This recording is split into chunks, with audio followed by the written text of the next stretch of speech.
You're listening to the Getting Salty Experience podcast. Away we go. We're a little light tonight. We're missing one guy, but we are back. We're like the mail, Pete. You know, rain, sleet, whatever. We bring it to you. For the most part, even though there's no hunting. For us, you know? Correct. But here we are, bringing you the self-proclaimed best podcast in the whole G-damn world. It's the one that brings the Firehouse Kitchen Table to you.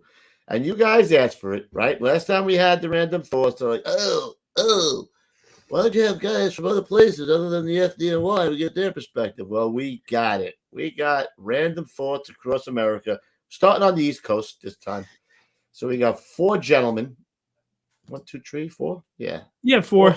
Four guys from the East Coast giving you their random thoughts on topics selected by me with some input from them. By the way, if you guys don't know, on the recent post, and it's pinned to the top of the Getting Salty fans page, I asked you guys to recommend to us your saltiest, favoriteest firefighters ever.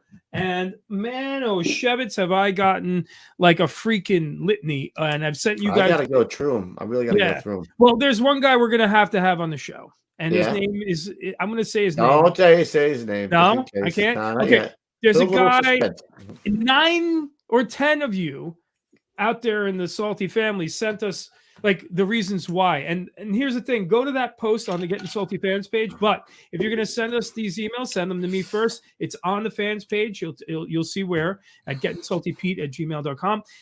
We're asking for the guy's story. Like, who is he? Right. But also we need you to give me his contact info. If you don't know him, thanks a lot for the suggestion. But if you don't have his contact info, neither do we. Yeah. Right, exactly. But that's all. So, like you were saying, we got salty guys from around the country. We got guys from Germany who want to be on the show. A guy from Wales who sent us something. So we got to have those guys. Globen.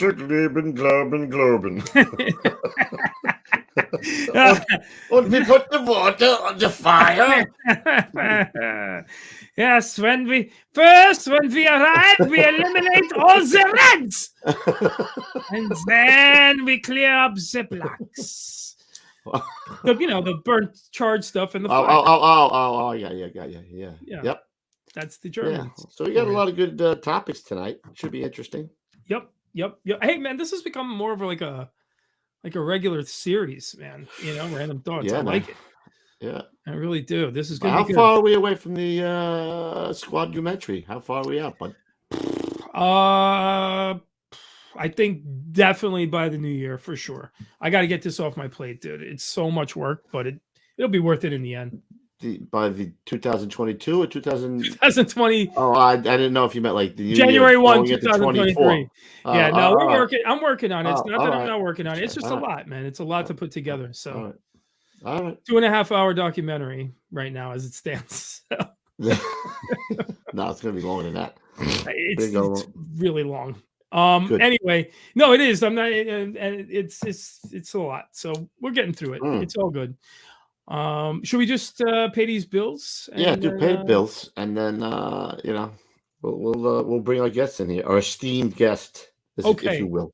Well, ladies and gentlemen, as you know, we only bring you the finest, freshest, and best sponsors in the game. You can advertise with our show as New Jersey Fire Equipment Company does here. So let's hear what they have to say.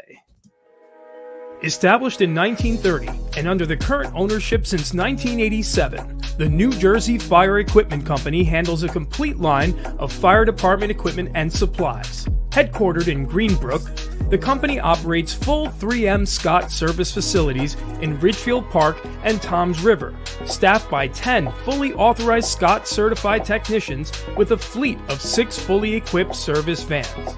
All New Jersey fire technicians and sales representatives are active or retired firefighters, officers or chief officers, career and volunteer.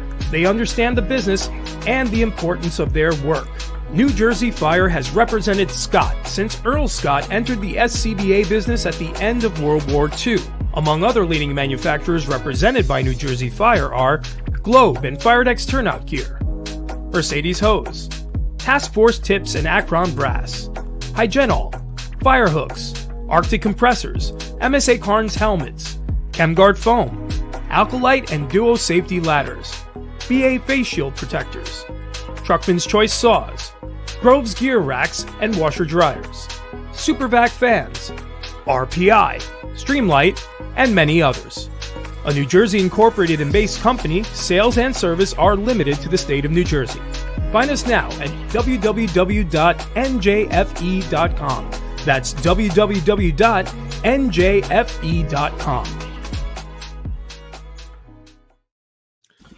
Fantastic, Pete. It's about nice. The other stuff too. Tell about the super chat. Well, first and foremost, you guys know how this all got started. It started with gettingsaltyapparel.com, ladies and gentlemen, where you will find tumblers like this or a deck of playing cards. Right? We got the playing cards now. We do. Yeah, somewhere on my desk. Can't find right? it. Awesome. Yep. We got hats, T-shirts, all the best firefighter apparel and accessories in the game. Soon to have poker chips as well. I think we're working on that, right, Kev? Yep, we got the cards. We're gonna get the poker chips. Gonna a little card game in the Firehouse. Everybody plays cards in the Firehouse. So, if you want to support us, support the show, hit us up at gettingsaltyapparel.com. Right now is a good time. It's almost, they can still get stuff for Christmas now, right? Still early enough? The 14th or the 15th would be the last day to get stuff personalized, but you can still get stuff. If you want to get it for Christmas, I think the post office said the 18th is the last day you'll possibly get it. All right, so that means you really want to. Don't blame me. Get your ass in gear. Get your shit together and get on the website and order it already. I don't want to see no long things. I have it by Christmas. My son's getting on. I don't care. You got warned. Put your order in now. It's 2 days away from the end, so let's go, guys.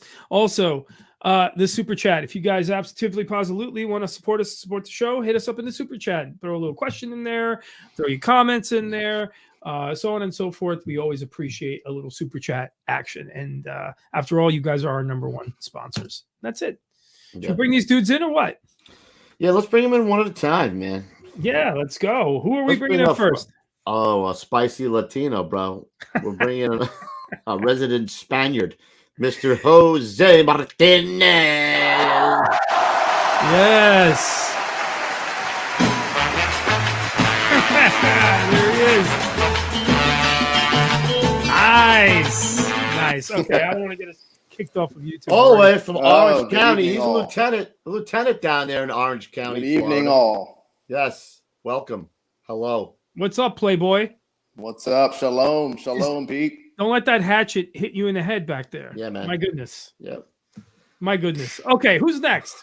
Let's get him in. Oh, man, all the way from the backwoods of Tennessee, where they all marry their cousins. Let's bring in Tankimus Prime from South Rowan County. There he is.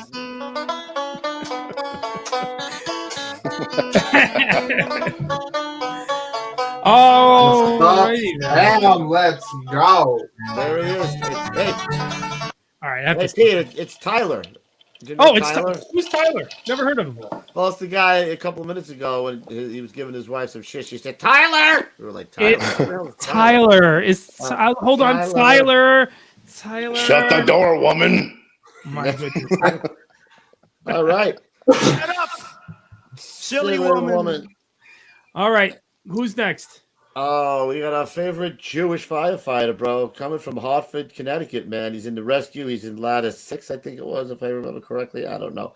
But he's seen some fire duty. He's toasty. He gets it done. He's a hard charger. Let's bring in Ash Shapiro. There he is. Hello. Pete, cue him up, bud. I'm queuing him up.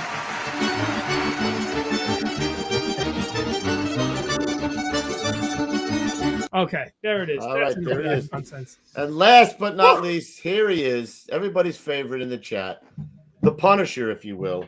He's the chief of training down in Coral Springs Parkland Fire Department. Here he is, Mr. Gonzo. Oh, he lost his way. Oh, thanks for that music. I appreciate that. There he is. Jose's gone with his cheap internet. I fixed my shit. I think I need to get some music. I'm a little I'm out of what kind of music? I don't know. We're gonna find something. Well, I'll work on it. Hold on. I had this one. And I'm back. Here come the goods. Here come the There you go. All right, Yeah, something a little I kinda funky. like that. We had All that right. last time for Louis, but Better than we'll nothing. rock with you. All right. That's We're all in here. Gonzo's move. We're here, but do me a favor. Can we do the pledge before I choke the life out Oh my God. She's still. out of Susie? Susie. I shut the goddamn chat off, and last Oh. time I was very tempted to toss her out of the room. No, we can't toss her off for being patriotic. Yeah, I love Susie. All right, do it, Pete. Come I'm on. getting close. All right, ladies and gentlemen, the Pledge of Allegiance. I pledge allegiance to the flag of the United States of America and to the republic for which it stands, one nation, under God, indivisible, with liberty and justice for all.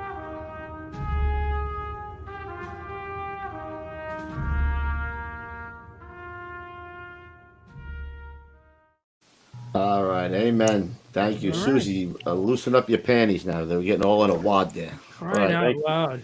All right, so everybody knows how this works. We do. Who'd you choose to go first, Pete? Well, here's what we're going to do, Jess. We're going to have a quick little format. So what we'll do is we're going to throw out a topic. There's 10 topics, 10 minutes per topic.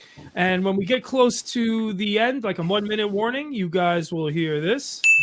And when it's time to shut up, silly woman. there it is. Boom.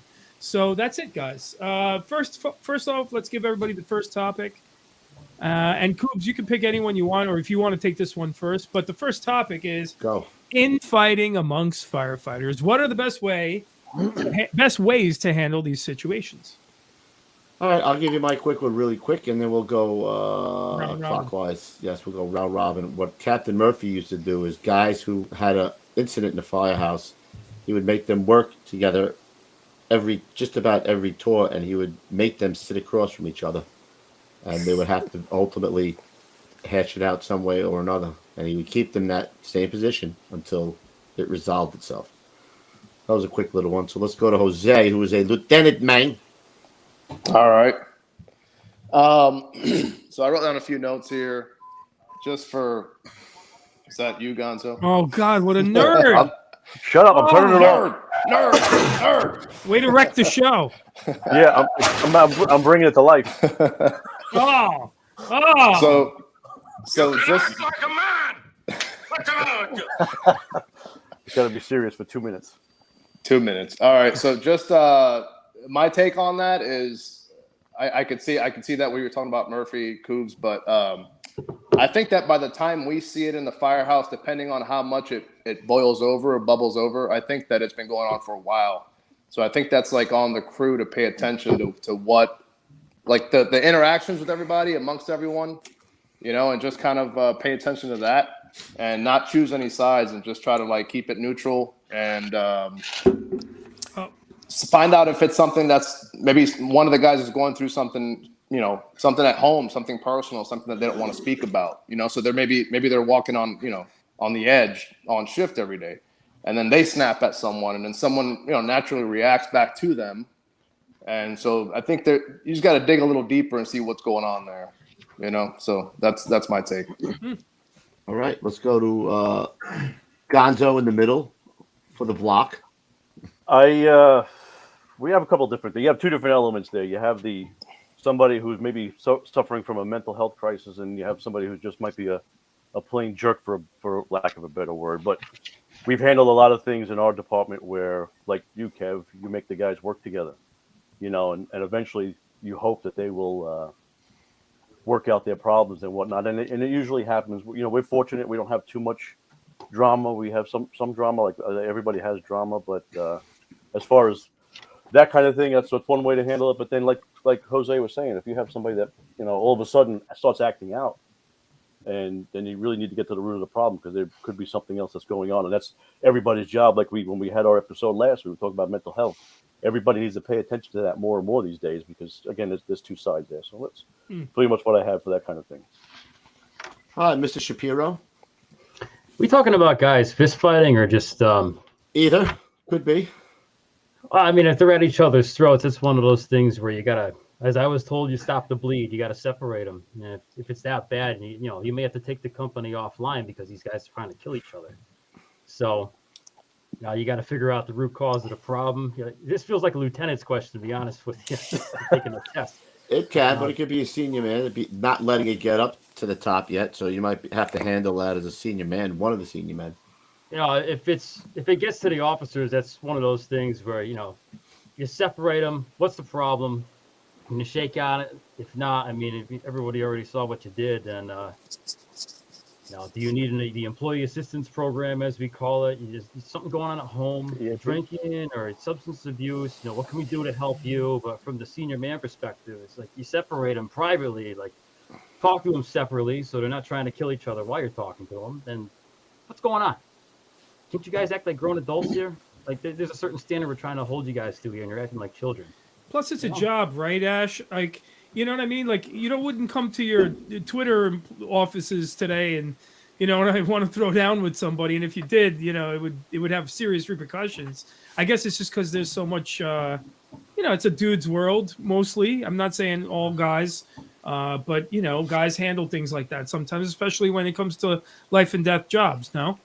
Yeah, you're gonna butt heads no matter what here and there with guys. It's inevitable. Yeah, you got to be able to just say, "Hey, yeah. let's shake on it, let's move on." Sometimes you don't. Sometimes you end up, coming to blows and you settle it privately. In the cellar, perhaps? Possibly. Maybe in the old days, Swing Town. Back in the day. Yeah, I mean, ultimately, like from the senior man part, your best thing you can do is keep from going upstairs. So once you ring that bell, there's no one ringing it. Yeah, when it gets to we'll say my level, it's a whole different ball game when you have that. I probably should have mentioned that earlier. That when it gets to the chief level, that's the whole. You have to, like you said, it's a test question or it's a textbook response. You got to separate everybody. You got to interview them individually and kind of. I'll say the problem and then even take the it to another lieutenant's level. Even the Well, lieutenant's level, because my job, I have to push it up to the chief. I mean, if it's that bad, Yeah. if they're swinging at the firehouse, we can't. Nowadays, unfortunately, we can't keep that in. Can't keep that in the firehouse. Guys are going to look at you like, why didn't you do anything to stop this? Exactly. And also because there could be honestly, we're in a CYA world, so everyone's going to expect a lawsuit, and you let this guy beat me up when I was on the job. No one responded. So yeah, obviously you have to handle it. That's interesting, man. All right. Yeah. Anything else, Tank? I think it's funny that you mentioned that it's a test question, because literally we interviewed for promotions last summer and this question exactly was asked. If you have two members that are in a spout on scene or in a firehouse, how would you do it? I think it's very circumstantially based. I think a lot of our issues that we deal with are very circumstantial based. It's just depending on what the problem is. For the most part, you're going to know your people, especially somewhere like I'm from. We're very small, so we know each other. We know each other's personal lives. We know things that some people may not know about each other, and it's just part of that closeness. So you can kind of, hopefully, you can see it before it gets to that point. Like we said, before it gets to Gonzo, before it gets to the chief's office, hopefully, whether you're just a fellow fireman or you're the senior man or you're the company officer, hopefully you can kind of see something's not right in one of your people before it gets to that point. But if it does, at the end of the day, if you're the boss, you're the boss. You got to step in. You got to say, hey, you got to address that person or those people. If it's on the scene, you need to address it firmly and quickly. Still as private as possible, I think. Don't make a huge scene in front of other companies or other mutual aid departments or whatever it might be for you. But then when you get back to the firehouse, you've got to grill that beef and eat it. Get that animosity out of the company, because it's going to kill you. It's not going to survive it. So you just got to knowing your people, and that's a huge thing. And it's one of the things that it talks about. I've been doing some officer training lately, and it literally mentions that in our state book, that one of your jobs as a company officer is to know your people, invest in your people, give your people the opportunity to grow and to be better. And I think it goes along the same lines. You got to pay attention to your people. You're not just responsible for them on the fire ground. You're responsible for them on all kinds of fronts. And it really comes down to you leading from the front and knowing them and knowing different ways to help in different situations. So I think it just comes down to being a good boss or a good, like we said, senior man or a good partner, just knowing your people. So, yeah. I want to grill that beef and eat it is one of my favorite lines right there, bro. Grill that beef and eat it. I want to add one more quick thing, like just having to have dealt with like lots of people on set throughout my career. You have a lot of people that you're dealing with. Maybe you're in charge. I always tell everyone, if you got a problem with someone, go to them directly first. Don't go above their head. Talk it out. Try to work it out with them if you can, because like you said before, once you uncork that bottle, you got to drink it, right? You know, like when you're dealing with the muckety mucks or going above someone's head. So I think most of the time shit could be worked out if people are mature. But I think the big takeaway from this one is try to keep it, number one, inside the firehouse, and number two, try to keep it from getting upstairs to the offices. Yep. Or on social media. You saw that social media thing not too long ago where the FDNY guys were fighting on the street, right? No, Yes. that was a. I think that was a TV show. That was debunked. That whole thing. Yeah. Oh, okay. I hope so. I saw. Oh man, it looked real, man. Yeah, it looked really real. No, because it was like supposed to be like some show about FDNY guys, and they were on the corner all beefing, but they didn't have like their names and FDNY on the back of their bunker gear. So if you look closely, I'm pretty sure that was a TV show filming. Someone had said that, but anyway, Okay, Chuck, you guys want to move on? All right. Yes. do it. Very nice. All right, guys. This one. What do you recommend for how and why to stay physically fit in the fire service? All right, we'll go. I'll give you my quick take, then we'll go to Gonzo. I took this from an officer that we had who was a Air Force PJ, Special Forces, and he would come in, and every day he worked, you'd have to get in full bunker gear, and a tool in your hand, and we'd have to go up 16 flights at a decent pace, and then come back down. His whole thought was, we're here, we're going to train, and it's not even about getting up the stairs, because once you get up those stairs is when the real fun starts. Then you have to operate. Once you climb all those stairs, especially for us, anything above the 6th floor, if I remember correctly, you're taking the stairs. So we just did it every tour, and I started doing that when I was a senior man. I had some guys that were compliant, some guys that bucked the system a little bit, but that's when peer pressure really is a good thing. You know, they felt like a douchebag if they were sitting in the rig and the rest of the company was hoofing it up the stairs together.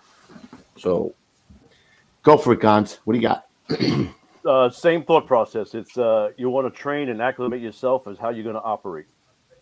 You know, you want to wear the gear as much as you can. You want to do those physical activities in gear with an air pack, you know, and expose yourself as much as you can to the environment that you're going to be working in. That way, again, for us in Florida, the humidity and the temperature down here is obviously a lot hotter. So in the summertime, when it's 200% humidity out, and you can get fatigued and dehydrated and fail pretty quickly, you know, and get acclimated in your gear a little bit better just to be in it as much as you can. Mr. Shapiro? I got a couple takes on that. I mean, how do you stay fit? A lot of it starts with the food in the firehouse. 3 times a day, and every meal is a banquet. You know. Yeah. Chicken parm every day is no good. Yeah. You know, eggs and bacon for breakfast. You know, hot dogs for lunch and whatever for dinner. I mean, that's terrible for you. And I got off of that years ago, and then would just do dinner. And now we're lucky if just because the company's so busy, we're lucky if we even do dinner. But the food in the firehouse is the number one problem that I've noticed. If you lay off of some of that, you'll probably drop a lot of weight fast. As far as how to stay fit, exercise. Obviously, you find out what works for you. But, I mean, the biggest thing is being able to be confident in your gear. But I will say that, you know, just because you're the biggest and strongest guy on a block doesn't mean you're the best fireman either. I've seen guys that are just walking fucking door chocks. And I've got guys that I've worked with. Yeah, I got guys that I've worked with where they were 400 pounds and I couldn't keep up with them. Like speed-wise, they'd move. And it's very deceiving because technique is a lot of this job. And they just, sometimes the strength, it helps, but it's not everything. It doesn't mean everything. Yep. Technique. All right, Mr. Tankamus. I mean, same theory. I think it just goes, get comfortable being uncomfortable. Get in that gear as much as you possibly can. Put an air pack on your shoulders, your neck, your back, your shoulders. Get them used to wearing it, especially if you're from somewhere like I am, that we're not busy. We're not running 10, 12 calls a day. We're not knocking them down. We're not going to fires as often as other places are. And I know everybody's fire duty is down across the board, but like we're exceptionally lower. But it really just comes down to self-discipline and wanting to be prepared. So my thing for myself is every day I want to do something that's going to help me be effective and efficient for the people that I said I'd be there for and to serve. So that's what I want to do. Over the last so many months, it's been walking in turnout gear every single day. Now we're doing burpees every day for the Fit to Fight Fire thing in December. Just burpees. challenging yourself, something every single day, just to be a little bit better today than yesterday. And I mean, if you see my videos, you know it's kind of like one of my taglines. But like, just get comfortable being uncomfortable, and you're doing it one for yourself to keep yourself safe, but you're doing it to be ready for them because you said you'd be there for them. And how do you go about doing it? Just pick something that's kind of difficult. Pick something that you suck at and work at it every day and get better at it. And then get on to the next thing that you suck at and be better at it. Something productive every single day, just a little bit here and there. It's about being 1% better every single day, 10% of pressure, 100% of the time. And 2, it's like Chief Lieb says in part 1 of the Rock series, you're not just doing it for yourself, but you're doing it for the guys that came before you and set the standard and set the example. You're following in their footsteps. You got to make them proud. And again, ultimately, you're doing it for the people that we said we'd be there for. So you got to make that decision. Like I said, it comes down to self-discipline. And the food plays a huge part in it too. I feel that because when your day Oops, you're on mute. revolves around three meals, Sorry, and they're not square by no means. I mean, you really have to. Unfortunately, it comes down to sacrificing some mealtime with the brothers because you got to make good choices and set an example for yourself and hopefully for the ones around you. So You can make choices on whatever they're cooking too. There are simple choices you can make. right. If they're deep frying their cutlets, take yours and put them on the grill. There's a ton of choices you can make where you don't have to sit there and immerse yourself in garbage. But And it's speaking of Frank Lieb, I'll give a little shameless plug here. Ooh. DC Frank Lieb will be on the show on December 22nd. A little Christmas present for you guys. Nice. All right, Jose, Nice. what do you got, man? You do the bench press. What do? You do scuba? Well, are you here for scuba? I'm you here for 350 pieces, pounds, baby, Pounds, baby, pounds. pounds. So this is probably one of the most things I'm most passionate about. One of the things I'm most passionate about in the fire department. I mean, I can go on forever about just this topic. I wrote a lot of stuff down about it actually. But if we go back to think about when you raised your hand and you took the oath, right, was to serve and protect, life and property. And how can you do that if you physically can't perform, right? So it goes back to when you first put your hand up and said, this is what I'm going to do. You chose not to be in a cubicle, not to be in an office environment, not to be in an office setting. Now you're going to come out and be, can I say piece of shit? All right. Now you're going to come out and say piece of shit, right? Like physically, and then make everybody's job that much harder. Now you're a liability. Now you're going to be the second patient on top of the first patient that we already have, right? So I wrote a lot of stuff. Again, I wrote a lot of stuff about it. Take a realistic approach to what we actually do, right? So like Shapiro was saying, you can bench 315, you could squat 405, but how long can you last with an air pack on air pulling ceiling, right? Or advancing hose, putting water on the fire, right? So like being strong as hell is cool. We all went through that phase. I wanted to bench 315 at one point. I got nowhere near, but I wanted to do that. Like some of these guys mentioned before, getting in gear and making it realistic, because that's what you're going to be doing. Is we just did an air consumption drill yesterday with my crew. I got all my guys and we went to the fire academy, the local fire academy, and we did an air consumption drill. And we go out of service just to do that. So We do it every year. Yeah. I do it more than that, but I'm saying it doesn't matter how. You have to be comfortable. Whatever. If you need to do it weekly, monthly, just a couple times a year to kind of get whatever. But I do it at least monthly, if not sometimes weekly. But I like that. I like feeling that. Because I tell the guys too, something as simple as when the vibro alert starts going off, right? You got a ton of time, but you don't know that if you're not in the gear actually working. So guys will freak out when their vibro alert starts going off, right? Or when it stops going off and you don't realize how much more you have left. Well, yeah, but I'm saying when it first goes off, you still got 10, 12, 14 minutes of constant work that you can do, right? If you're never in gear, if you're never training, if you're just in gear when you get the call, you don't know that. So vibro alert starts going off, and officers and firemen already want to go out of the building, right? So I'm like, hell no, let's feel it, let's do it, and let's see how longer we can go. For real. So yeah, Like go ahead. Sorry, no, go ahead. I'm sorry, brother. So like circuits, so we do circuit, flip tires in the gear, hit tires in the gear, laps in the gear, stairs in the gear. That was just a minute. No, you got a minute left. Got a minute left. Oh, okay. Also, like hydrate. Come in hydrated. I tell my guys, don't hydrate on duty. That's not the time to hydrate, right? You hydrate all the time. Yep. So you have to come in ready for that call. Our shift changes at 7:30, right? I have to come in ready to fight fire at 7:35. So come in hydrated, come in ready, right? So you're always gonna fall to the weakest man's level, always, and it's because it's a team sport, so to speak, right? Like, so if your guy, takes a shit, on the second floor, not literally, I'm talking about physically, because he can't hack it, you're gonna be saving his ass. Right. So 100%, it's gonna make things that much harder, Yep. So don't be that guy. Koobs, you're muted again. Been muted for like 10 minutes. I said, especially if he's 400 pounds, you're going to make your job that much harder, bro. Mamma mia. All right. You guys ready for the next one? Bring it. Okay. Question number 3. Topic question number 3.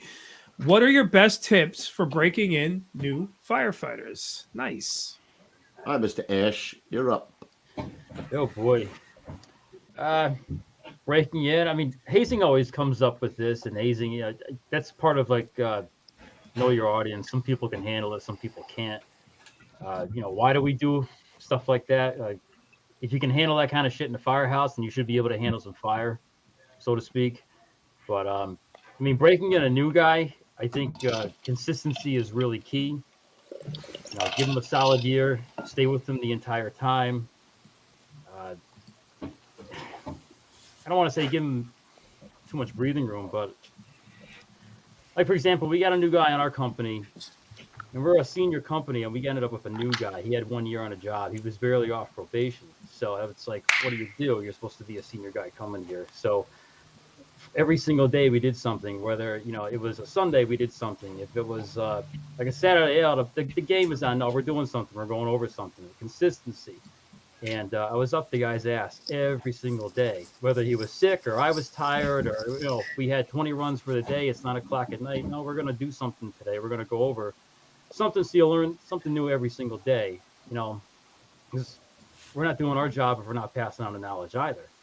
And it got to the point where one time he actually got pissed off at me, and I don't know if it would have came to blows, but we had guys like, hey, what's going on? What are you doing?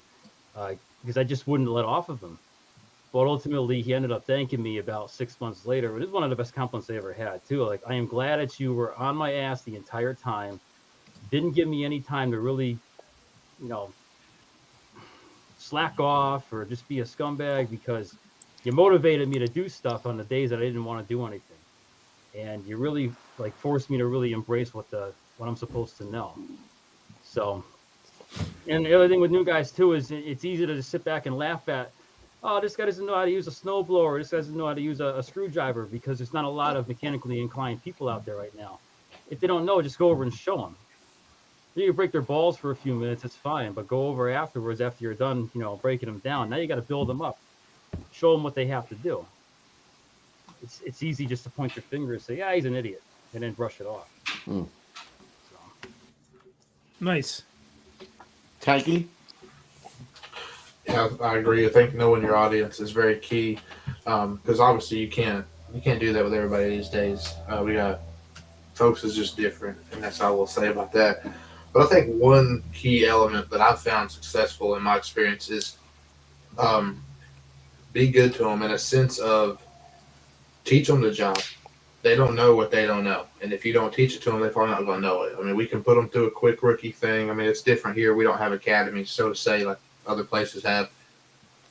So when they get to us, or when they start, like we'll have guys start that have nothing, and it's our job to help them get through what we call their basic fire school here in Tennessee. And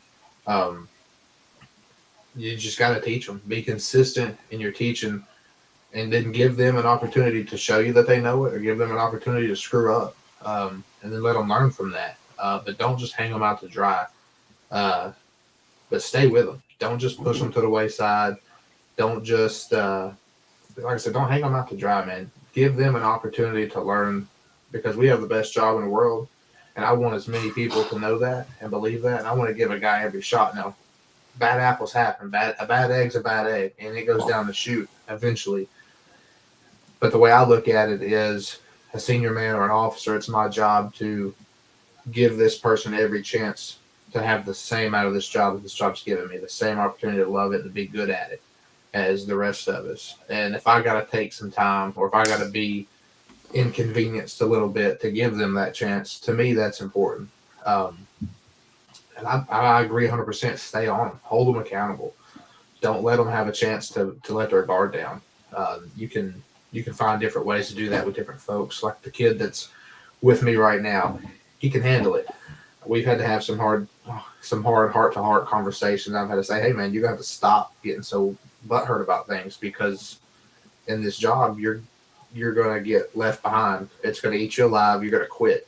So you just got to work on that for you. And it's not just about being mean to him. It's just about preparing him for what's coming, because you don't know what's I coming. feel personally attacked.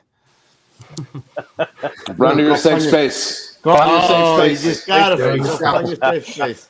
Get on your couch right there, but yeah, it's just, to me, the approach I have found that's worked for me is just be good to people, and teach them all you can. Give them every opportunity they can to be successful, or every opportunity they got to screw up in a somewhat controlled environment, so you can hopefully fix the problem before the fire ground gets to them. And yeah, so far it's worked decently. It's not worked perfectly, and look, people are different. But we'll check back in 6 months with the program I'm dealing with now. We'll see how it goes. Mr. Jose? I think the common theme and my first, like right off the rip, my answer would be relentless training. And Tank, you said something verbatim, word for word, that I wrote down.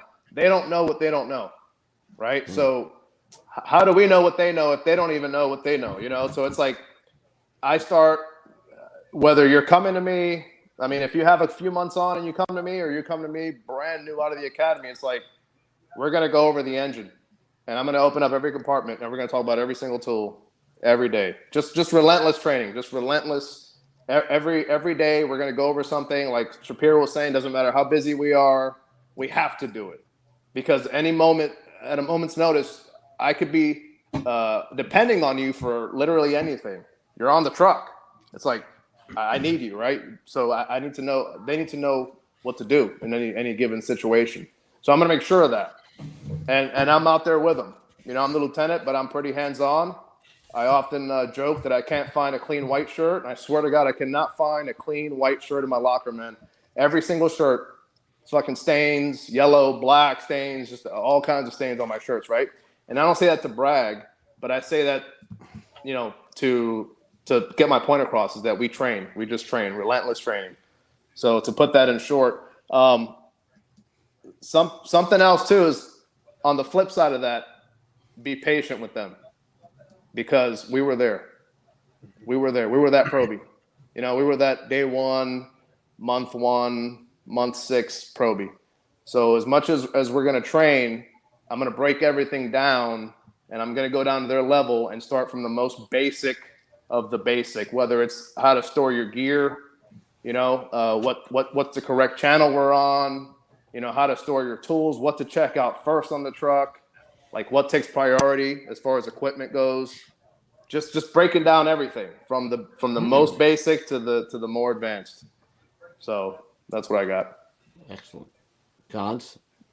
All right. Well, this is an area or a topic that I have a lot of experience with. Is if you guys don't remember, I started teaching in 2004. So you're talking about breaking in the new firefighter starts from day one in the fire academy. And I think it also comes from a little bit of your own self-discipline or how you feel about the job, that you want to project that love and passion you have for the job. You want to convey it to everybody that that you're working with or that you're exposed to when it comes time from the teaching element. So you get to expose them early of what it means to be a dedicated firefighter to this job. Because you do have scumbags and these guys that make it through nowadays. Like I said, I still kind of teach. I mean, I haven't taught standards in a little while, but I'm now teaching, as you mentioned earlier, as new recruits. So I've gone from teaching brand new firefighters to teaching guys that are now certified, because that's how it works in Florida. You get certified first before you can apply for a job. So when they come to me now, I just started a class a week ago, and I instill that same thing with them, and you can kind of pick out their strengths and weaknesses. But I set expectations. You have to set expectations from day one to, I'll say, day one when they're actually getting on the job. And you kind of, like everybody's kind of touched on so far, is letting them know what is going to be expected of them, trying to tell them the fun times with the job and the crappy times with the job. But I think simply putting it is setting the expectations of what needs to be, even maybe bringing in some traditions of the job, and not losing the insight, because it can be overwhelming. You see some of these guys, you start talking about some things, like I said, week one of protocol review, all the EMS stuff, and you could just see the look of overwhelming information that comes their way, and Confusion. Well, it's confusion, and what you're trying to dial them in. So you have to have that patience, like you said. You got to spend the time and polish that diamond that's there. Some people are quick to say, "Hey, this guy ain't cutting the mustard. Get the hell rid of him." But I don't do that. I will, when I've trained and I even gotcha. When I train and I do certain things, if I show them something, I'll give them a chance to try to figure it out before I give them the answer. So to see if they're picking up and learning the things that we're laying out for them to all the goals of going back to expectations. Kind of simple, I think. Can I add another side note? Yeah. Real quick. Training doesn't hurt anybody. Whether we're talking about the new guy, 5-year guy, 10-year guys. I don't want to bash, but I'll tell you, working at training, doing some of our multi-company drills, being one of the instructors, you always assume, right? You get this company, okay, such and such company's coming. They're going to knock it out of the park. They shit the bed. Oh, such and such company's coming. Oh, those freaking losers. They knock it out of the park. So training is for all. I know we're talking about new guys, but whether I have a 1-month guy or a 5-year guy, we're going to train. That never changes. You start from day one, but that's the foundation you're building. Mm-hmm. Nice. Yeah. Let me get one last thing in here, Pete. Yeah. So I never got a chance to break in any probies because I was in no position, and I did my last 15 in SOC. So we didn't get probies. So I never had that probie to break in. But when I got to be the senior man, one thing about SOC is there are guys who are very proficient at going to fires and doing everything. So there's almost like there's a lot of egos, I'm going to say. So when a new guy would come in and I'd watch the other guys train them, there was almost always a sense of, this guy's going to fail. We're going to make this guy fail, and it was so hard on the guys, man. And it's hard enough being a new guy and having to know all the firefighting stuff. But to learn all the ropes and everything else is foreign to these guys. And it is intimidating enough without everybody looking at you like, he's going to fuck it up. We're going to make it hard enough for this guy to fuck up. I hated it. I absolutely hated it. Yeah. So what I would do is I would pull that guy aside later if they were doing a drill on something. And sometimes it worked. Sometimes they could see through me. But I would say to him, hey, dude, do me a favor. I was watching you guys do the drill before, and I'm a little rusty myself, man. I don't want to look like an idiot. I'm a senior guy here. Can you show me what they showed you again? And he would feel more comfortable showing me. You would build him up. Yeah, and he would show me. I mean, I knew how to do it, but him showing me, some guys would say, "Oh, you know how to do this." I'm like, no, just show me how to do it because I don't want to look like a jerk in front of these. I'll be here 15 years. I don't look a total asshole. So, and one more thing for the young guys who are getting trained by these older guys, do me one favor. Don't ever say, "Oh, I know how to do that." Keep that to yourself. And when the guy shows you, and you hit it out of the park, the guy will be like, holy shit, this kid knows what he's doing. Nobody wants to hear, I know that. Keep that to yourself and just prove it and do it, and they'll think that you're an all-star. Yeah. That's And we great. tell them, be a sponge. Yep. All right, Petey, go to the next one, baby. Really great advice, dude. Like that one a lot. It was slick. Okay, number 4. What do you do when the engine is having issues getting water? And I want to clarify, that's either from the hydrant to the rig or from the rig to the nozzle. Anywhere in that chain. Who's up first? What do you got? We go around. Is this I think Tank's turn. Oh no, Tank went first before, didn't he? I'll take it. Yeah, let the Gons go. Gons. Whoever. So I, at one point, like Koobs, I was a driver. I drove for several years. I actually drove an aerial and I drove the engine. So, and they all have pumps on them. You troubleshoot. Let's go with the just not getting water to the hose line. There's a troubleshoot. You sometimes with these trucks, the technology today can be a little finicky. So it's sometimes you have to start right from the basics. Sorry, a little moth in here. I don't know where it came from. Anyway, you start from the basics. Came out of your wallet, I think, bro. I don't know. No. How'd you know it? I had Pete mail me not his wallet. Not his wallet. I was going to say. Not his wallet. My wallet doesn't. It has rubber bands around it, so Yeah, that's what right. comes out of it. You got a chastity belt. Has anyone seen Pete's wallet? No, he has a I wallet. have it. I have it. That's why you just sent All it. right, go ahead. Yes, dickhead. So, one of the first things we would do is, if I didn't have any pressures or anything on my gauges, I'd restart the process all over again. Because sometimes you do the sequence wrong, and the truck doesn't go in the pump.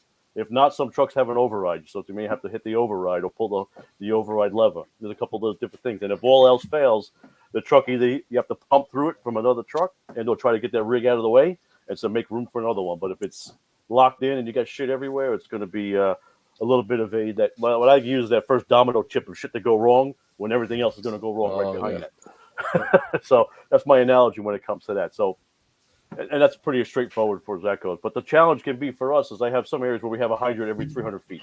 So we're fortunate as far as that goes. But we do have an area that has a hydrant that's almost 4,000 feet away. So that is a totally different operation, whether it's a relay, where's tank. We got our tender or tanker operation, depending on where you are, and or like I said, or a relay operation or a drafting scenario. This drafting scenarios can be problematic if you don't have enough clearance around the strainer. You have too much height to the pump. These things you may have to reevaluate your water source or where you're getting your water from. We also have a turbo draft, which is something you throw in the water and you actually pump through it, and it can get you buy it from Henry Lovett, the turbo drafter. Yeah, it's called turbo drafter. It's legit. I should have sent you a picture of it, but it's a cool device. We have that too. You can't get anything. You can't get any water supply. It's a great backup. So, but there's some challenges. Like I said, we have canals everywhere in Florida. So, it's not too much trouble for us to find water. It's just whether it's deep enough, accessible. So if you can't get access to any of that kind of stuff, then you're gonna have no choice but to do a water shuttle operation, or like I said, an extensive lay for relay operation. Just imagine 4,000 feet of what it would take, truck beyond truck, and 1,000. We carry 1,000 feet of hose on all of our trucks. So, about the 900 mark is where we will drop a truck at every time if we see ourselves in a situation like that. And those are time consuming. And if hose breaks, you got to replace the hose, etc. So, getting water to the truck, it can really depend on the scenario that you're presented with. I'll leave it at that. I'll leave some more room for somebody else. All right, Mr. Shapiro, hit it. If you have water issues from the plug to the engine, I mean, you could have a dead hydrant. I've had that before. And then the second coming engine, we just made our own water main. They tie into their own plug. We stretch a 4-inch line to the engine I was driving at the time, and there you go. You got another water main. Just make sure they're not pumping 1,000 psi into your pump. That's the relief valve, and the hose can only take so much. At that one time it happened to me. The thing Ain't was that screaming. Right? But from the plug to the engine, it's pretty straightforward. Or you just use tank water, and then give the guys a heads up on the inside, like, hey, we're having trouble out here. If it ain't going in the pump gear, or we got a dead hydrant, you're on tank water, and if it's something else, like you're totally like shit out of luck, then usually they're stretching off a cross lay, so just disconnect their cross lay and run it over to the second engine, hook it up to one of the side discharges, and say, hey, supply them now. If my engine is totally out of the game, And again, you tell the guys on the inside, like, look, we need a few minutes here. Just give yourself a chance to duck into a room, close the door, give yourself a minute to retreat or find some cover, and then regroup once they have pressure and you push in. Well, And, you tell them water management if you can. Use your water wisely if you're having water trouble, if you're using tank water. Mm-hmm. You know, Adjust your nozzles. Yeah. if I'm on the inside with the rest of the guys and, we're pushing in and we lose water, it's like, hey, is there a kink somewhere? Or go back trace the line and see if it's caught under a door or see where it's kinked up. And if that's not it, then all right, get on the radio and say, hey, we got a problem here, and give it a solid minute. And if shit ain't going your way, you start backing up. Don't get ahead of yourselves and figure out the problem. Or let the other engine behind you, like your backup line, let them come in and take over. I mean, pride is everything, but if you can't put the fire out, you suck. It is what it is. Yeah, Ash, that's huge to let those guys know inside, because they are operating under the pretense that the water's coming, and they might look at things and handle themselves and put themselves the water in sparingly. situations. The guy I talked about the guys in the truck too. They might not make the second floor. They might not go as deep if they know that water's not coming right this time. So that's a great point. Guys, floor above. If I know there ain't a line coming or it's there and it's just not being charged, all right, we're not going to probably make the last couple rooms if it's that bad. I mean, start looking for windows. Right. Yep. Exterior means change the game plan, man. Mm-hmm. All right, Tank. What do you got, Tyler? Like everything else, I think it starts with two key factors: Tyler, training and taking the time to check your truck off in the morning, and trusting your operator. Like, I'm very blessed. I have an operator that I trust 10 times over tremendously. He's really good at what he does, and that's why he's our chauffeur. And he may just need a minute. There's a funny story. He walked by the chief, and the chief was trying to figure something out, and he just gave him the finger, and the chief got hot. But he's like, all right, if he needs a second, give him a second. He'll figure it out. But I think it comes down to being prepared, getting your stuff checked off in the morning, being disciplined in that check to make sure, maybe you can check something on the front end, find a problem before it becomes a problem. If you still have a problem on the scene, obviously communication is key between the guy on the nozzle or the guys on the hose in general and them in the panel. And you start back at step one. Is it in pump gear? Did it take? Did it go? Did I pull the tank to pump like I'm supposed to get water from the tank to the pump? Is there something going on with the supply line? Can I, whatever? If it's a hydrant to truck issue, maybe you catch the second due and you boost her back up, because around here nobody's really bringing less than 750 gallons to the party, so we got a lot of water coming in the tank. So doing a booster backup that Chief Isaacson talks about, it's not a bad idea, especially if you roll up on what Lou likes to call a shed fire, which is mainly what we're running. You only got 1 or 2 rooms of fire, you can probably manage it. We have a saying here that says if you don't put it out with the first 1,000, you're not going to put it out with the next 10,000 probably. So it's all about being trained, being ready, knowing your situation, knowing your area, where you're going, what you're doing, and then trusting the people you work with. Trusting the guy that's supposed to be able to make those decisions for the day, make those decisions. I'm really blessed. I ride the back step, and I can confidently say that 9 out of 10 times that's not going to be my problem. It's no excuse. I still know the mental checklist to run through those problems and hopefully mitigate the issues as they happen. But it really comes down to just knowing, hey, this is my part for the day. I'm going to check it. I'm going to make sure it's ready to go, and I'm ready to mitigate any issues that come down the pipe if we need to have it. That's it. Oh, all right, Jose, hit it, bro. Pete's put us on the clock here. Yeah, so I'm actually going to share 3 specific scenarios that I've run into. 2 of them were on a reserve engine. So, we had just gotten it, so I don't know when the last time those discharges or orifices openings were operated. Orifices, yeah. So a couple times, so we caught the hydrant, we caught the plug, laid in, forward lay into the scene. I was the engine in the middle, hooked up.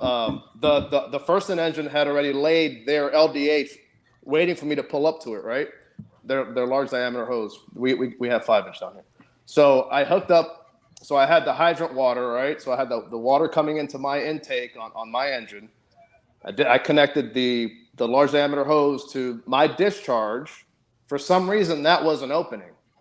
Like it was stuck. It wasn't opening. So something that Tank said was like training and just knowing your equipment, knowing your apparatus, knowing that on those pump panels, you can actually open the pump panel. You can open that, it's like the flap, right? Or it goes either sideways or this way, right?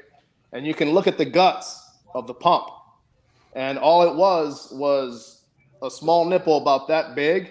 I traced it back. That pipe that comes out of the panel or that's inside in the guts had a small nipple that was stuck. That was supposed to turn. So all I did was take a ratchet and ratchet it open.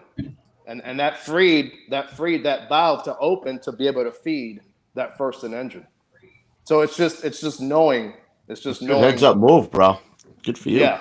Because I figured it had to be something internal, right? Like the engine's not, like I checked it out this morning. Wasn't damaged. It's got music going. Who's that, bro? That's your exit music. Thank you. Thank you very much. Thank you. Wow. I'm just going to throw one quick tip in there. If you are the engine chauffeur, and let's say the guys, you dump the tank, right? You hooked up and you finally put them on hydrant water. I always used to just crack the intake on the tank to make sure the tank would fill while, God forbid, I lost water for some reason. At least they had, the tank to finish up or get out of there, do whatever they had to do. That was one of the things that we used to teach, yeah.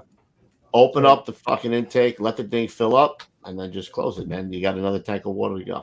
Can I just add one? Yeah, just finish before Pete.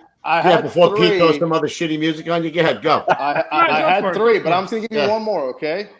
Warehouse fire, working fire, right? And the hydrant's close by. I'm actually hand jacking the line from the large diameter hose, right? I'm gonna go to the hydrant. I'm gonna catch the plug. I get to the plug. I see 2.5s only, no steamer, right? So that I was like, holy shit, what the hell am I gonna do with that, right? So it goes back to the equipment on your engine.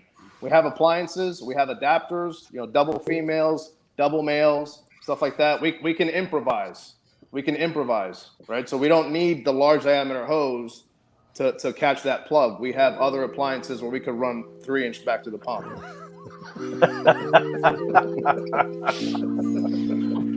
That's great. Do I go this way? Go this way? Oh, I don't know. Take the award and go that way. Improvise. Exit stage left. You got nipples. All I hear is nipples. I have nipples too. Can you milk me, Greg? He's Jesus Christ. He's dropping the LDH. He's All right, LDH. Can we move on? Yeah. Improvise, adapt, and overcome, baby. Improvise, all right, adapt, kids. and overcome. I like that better than the shut up, silly woman. We're going to move on to that. Next question, number 5, guys. We're halfway through. All right. How do you do more with less? Oh, my God. Let me just mute you. I'm going to do it. He's chewing the ice. How do you do more with less? What about stretching lines and truck duties with limited staff? You know why we're going to start off with tank? Because they probably have like 1.5 guys for every rig out there. I don't know what they're doing. So I'm going to bow out of this question because we have about 8,000 guys coming. So tank. Fair enough. That is true. So it's obviously about prioritizing tasks. Our job is life safety and property preservation. We got to get in there. We got to make a search. We got to put the fire out. And for us, a lot of times putting a fire out makes the incident as better as it possibly can be. We're going to have to get as many people on that first in line to accomplish all those tasks. As far as truck duties go, if you get to the front door and it's locked or it's shut or you got to force the door, you're going to force the door, then you're going to drag your own hose in. It's life. I hope you brought a tool. Getting on the roof, ventilating. I know we're going to talk about ventilating a little more later, but you may not get on the roof. You may go find the closest window to the seat of the fire, take the window, let it vent that way, control the door, make the push. So if on a good, fully staffed day for us, I'm guaranteed 6 people coming to my fire, and 2 of those people are 13 minutes out. So we got 4 people, and so perfect example, we got dispatched to a church fire in July. I think it was July, either late July or August. And when the call came in, confirmed black smoke in the sanctuary, filling the sanctuary up. They can't see fire, but it's solid black smoke. We know we're going to work period. There's 4 of us, and we're behind the 8 ball from the get-go. As soon as we get there, roll up from air brake to line stretched and in place, ready to go was just a couple minutes. We were ready, just trying to find a fire. And that's where we kind of mix the engine and the truck work. A lot of times in bigger places, but with better staffing, the truck goes into search and they go to find the fire while the engine gets the line ready. For us, it's kind of you get a twofer. So we had the line into the church to the sanctuary door. I got the thermal. I'm looking through, trying to figure it out. Can't see where the fire's at. Waiting on our mutual aid to get there because it's just me standing there at the door with the line. There's no life in danger. We have that confirmed from the occupants of the church, so we have that. We're confident in the fact that there's nobody in there, so we can kind of step back, kind of delay our tactics a little bit, and like I said, prioritize it in the moment. So as soon as the mutual aid gets there, I'm waving them over. They come hustling over, get ready to go. We go in and we just keep looking. We stop relying on technology, rely on the basics of our training. It's funny how training keeps coming up in all these scenarios. You're going to fall to the level of your training. If you're not trained well in the basics, you're not going to be good at anything else. I firmly believe that. So we went in, we're going in, no visibility, no nothing. And finally I hear something crackling and I look up at the camera and I see something fall. And I'm like, okay, cool. There's where the fire's at. So we made the pull, kind of got around the corner behind the stage in the church and found the fire. And 50 gallons later, it's out. We weren't really worried about ventilation until after we put the fire out. There was an exit door right there. So I opened that door. We started venting the smoke. It just depends on where we're going, what we're doing. That's just a quick, easy fire story that I get to tell.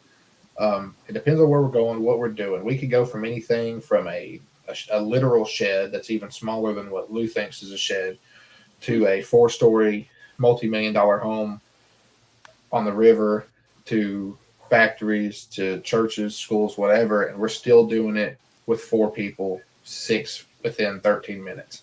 And that's all we're guaranteed. Now, guys are coming in off duty down here. That's a foreign concept to some people, but they're delayed. So for us, it's mainly prioritizing our tasks, what we want to accomplish. I won't say the majority of the time or even 9 out of 10 times, but most times that's getting water to the fire, making that our priority each time. So putting as many people on that first line as we can to get in and get water on a fire for us specifically.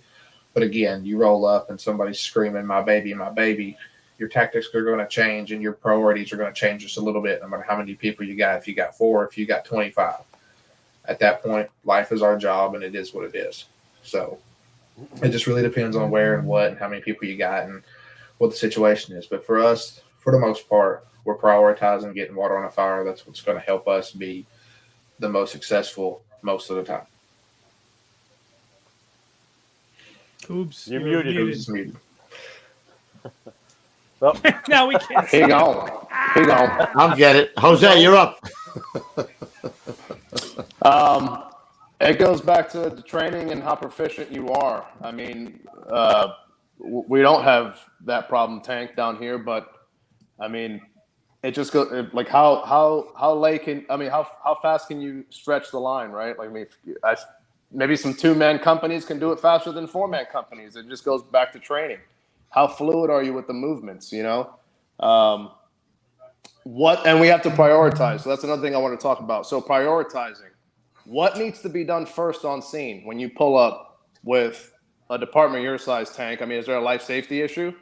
Because then everybody needs to be all hands on that, right? Right. Right. If it's just property conservation, then we fight fire, right? But it's what needs to be done, what needs to be done right now, and then how efficient. That's what I got. That's it. That's all I got for that. All right, Gons. Kept it short for you, Petey.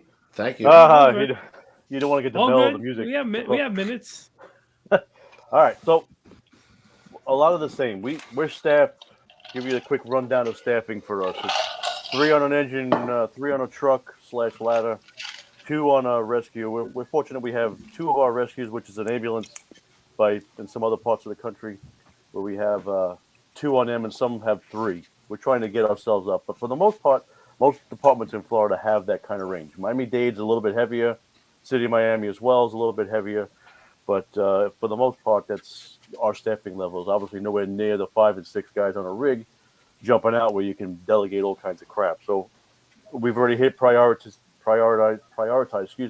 certain elements. You pull up, but for us, first engine company pulls in. We're going to talk about stretches. So the captain or the officer on the truck, or even on the rescue, is going to go ahead and come up, and they're going to be doing some work. They got to be able to stretch an entire hose line. We pack our loads in an S load configuration, so it makes deployment for one person a lot easier than to try to do a flat load or something along those lines. But going up with the techniques and how to stretch them by yourself, bumping up, negotiating corners. Sometimes the driver may even have to get involved right at the entrance. If you're pushing into a house and it's only the 3 of us on a hose line, my operator is going to set and forget the pump, and he's going to come over to the hose line. He's going to help right the doorway. He's going to start pushing his. We're negotiating corners, making our way inside. It's, again, prioritize. If you got a life safety hazard or something like that, that obviously becomes a priority. Ventilation with the next rescue. We're fortunate, like I said, we'll have several units on scene relatively quickly. We have stations that are placed strategically pretty close for the most part. And like I said, we have a decent complement. And the PA says you have to have the 2 in, 2 out rule. So, that comes into play too without getting to textbook. So that can kind of play out. Gonzo, can I speak to that real quick? That stuff comes into play when there's no life hazard. So I think I want to say that for the most part, most departments throw that out the window if there's somebody hanging out of a window. No pun intended, but whatever. Yeah, well, that's what I'm saying. But if there's not, you want to take a step back because we got to have grid in place before you can get anybody inside the building. So, certain things going back to the prioritizing of events that pull up on scene. That's same thing. But our guys will act as some truck company works. We don't have a dedicated truck company. Our aerial has a pump on it. So if it pulls up first, it may act as an engine company, and they may do stuff. We try to keep it separated for ventilation and search and maybe a VEIS type scenario, but who knows? But again, the scenario is going to dictate how we kind of play out as the units arrive. All right, Mr. Shapiro. He left you about 20 seconds. Okay. Sorry. Yeah. I was trying to make it quick. About it. I'm spoiled where I come from because our first alarm assignment, it's more guys on shift for our first alarm assignment than what the other towns around us have. Our second alarm, and then whatever's left after that, is 72 guys for the shift. So we don't really have limited staffing. We have dedicated engines. We have dedicated ladders. We don't do quints. We're trying to do more with less with that kind of stuff. I mean, a quint to me is like, are you Chinese or Japanese? Like, what the hell are you? I mean, whoa, is he going Asian on me here? He's going Asian. He's going Asian. I can say it. I got a little Chinese in me, so I can cover. Check a lot of boxes. You got any Spanish in you? You want some? Ay. You beat me to it. You dick. We got it good in Hartford. I mean, we have 11 engines, 5 trucks. We got the rescue. Everyone has their assigned roles. I mean, right. The only time we have limited staffing is if somebody decides not to do their job, and then the next guy has to do it for them. And that's about it. All righty, Peter. Next question. I'd like to get a little Polish from me. Is that possible? From Poland? Oh my God, dude. She can't do that. Her brother can.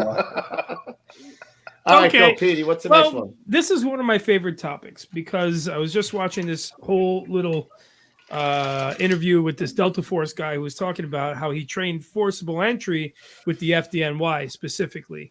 And he did a lot of stuff because they were dealing with fires and they were dealing with entry, and that you guys, firefighters, are the best at this. So what are some overlooked obstacles with forcible entry? We'll let Mr. Shapiro start with this rescue / ladder 6 guy. Forcible entry. The basics of the locks, obviously that's a given. What kind of doors do you have? You're going to have a shitty lock and a real solid door, and vice versa. You could have a real decent lock, a shitty door, vice versa. Some doors will give a lot of springs. Sometimes they won't. Sometimes they open with a kick. Sometimes you got to force the living hell out of them. But a lot of overlooked obstacles that I think aren't really trained on or looked at because everyone's got a door prop. Everyone can pop the door, the blue door, the red door, whatever you use. Unforeseen obstacles to me would be like a natural obstacle. You get to the landing on the 3rd floor. There's a motorcycle or an e-bike on the landing blocking the door. Or you go down the hallway and there's all sorts of shit. There's a mattress in the hallway, or you have mattresses stacked up behind the door. You can't even get the door open. Or there's just no way to pop the door because there's so many locks. So things that really aren't touched on because there's really no way to train for them. Like take a door, for example, that's metal. My father actually taught me this. You got a metal door that is so blocked up from behind. The only way you can open it just to knock the fire down a little is to take a sledgehammer or a flathead and pound the living hell out of the top right corner or top left, just to get it open enough to put the pipe in and knock it down. There's really no way you prepare for that. It's just kind of like on-the-job training. Natural obstacles could be piles of clothing, appliances blocking your doors. People don't think about this, but snow. I've seen guys try to pop doors open and they have to shovel the snow out first. Right. We have that problem down here. We have that problem down here too. Snow. Yeah, that happened. That happened to me yesterday. I woke up to that problem this morning, boys. Not good. There's a lot of stuff for forcible entry you could touch on that we already should know about. Like you've got angle iron, drop bars, carriage bolts, all that shit that we already talked about. But the stuff that you're really you don't prepare for and you get caught off guard with is the stuff that blocks the doors. So that's my take on it. What about, like, out of curiosity, and this goes to you, Ash, or anybody really, should a firefighter know a little bit something about locksmithing? If you're trying to do like through the lock. Through the lock. Yeah, I've heard that term, respectful entry. I can't remember where, but going through the lock when you don't want to screw the door up.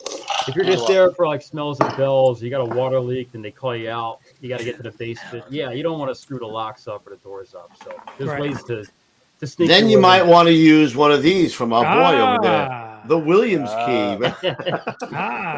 The Williams key. Yeah, that's awesome. That's for outward opening doors, though, I believe. Brought to you by Pfizer. Brought to you by thewilliamskey.com, ladies and gentlemen. Thewilliamskey.com. We love him, so we're gonna give him that free. We're gonna give him that free little spot there. All right, yeah, okay. Anyone else?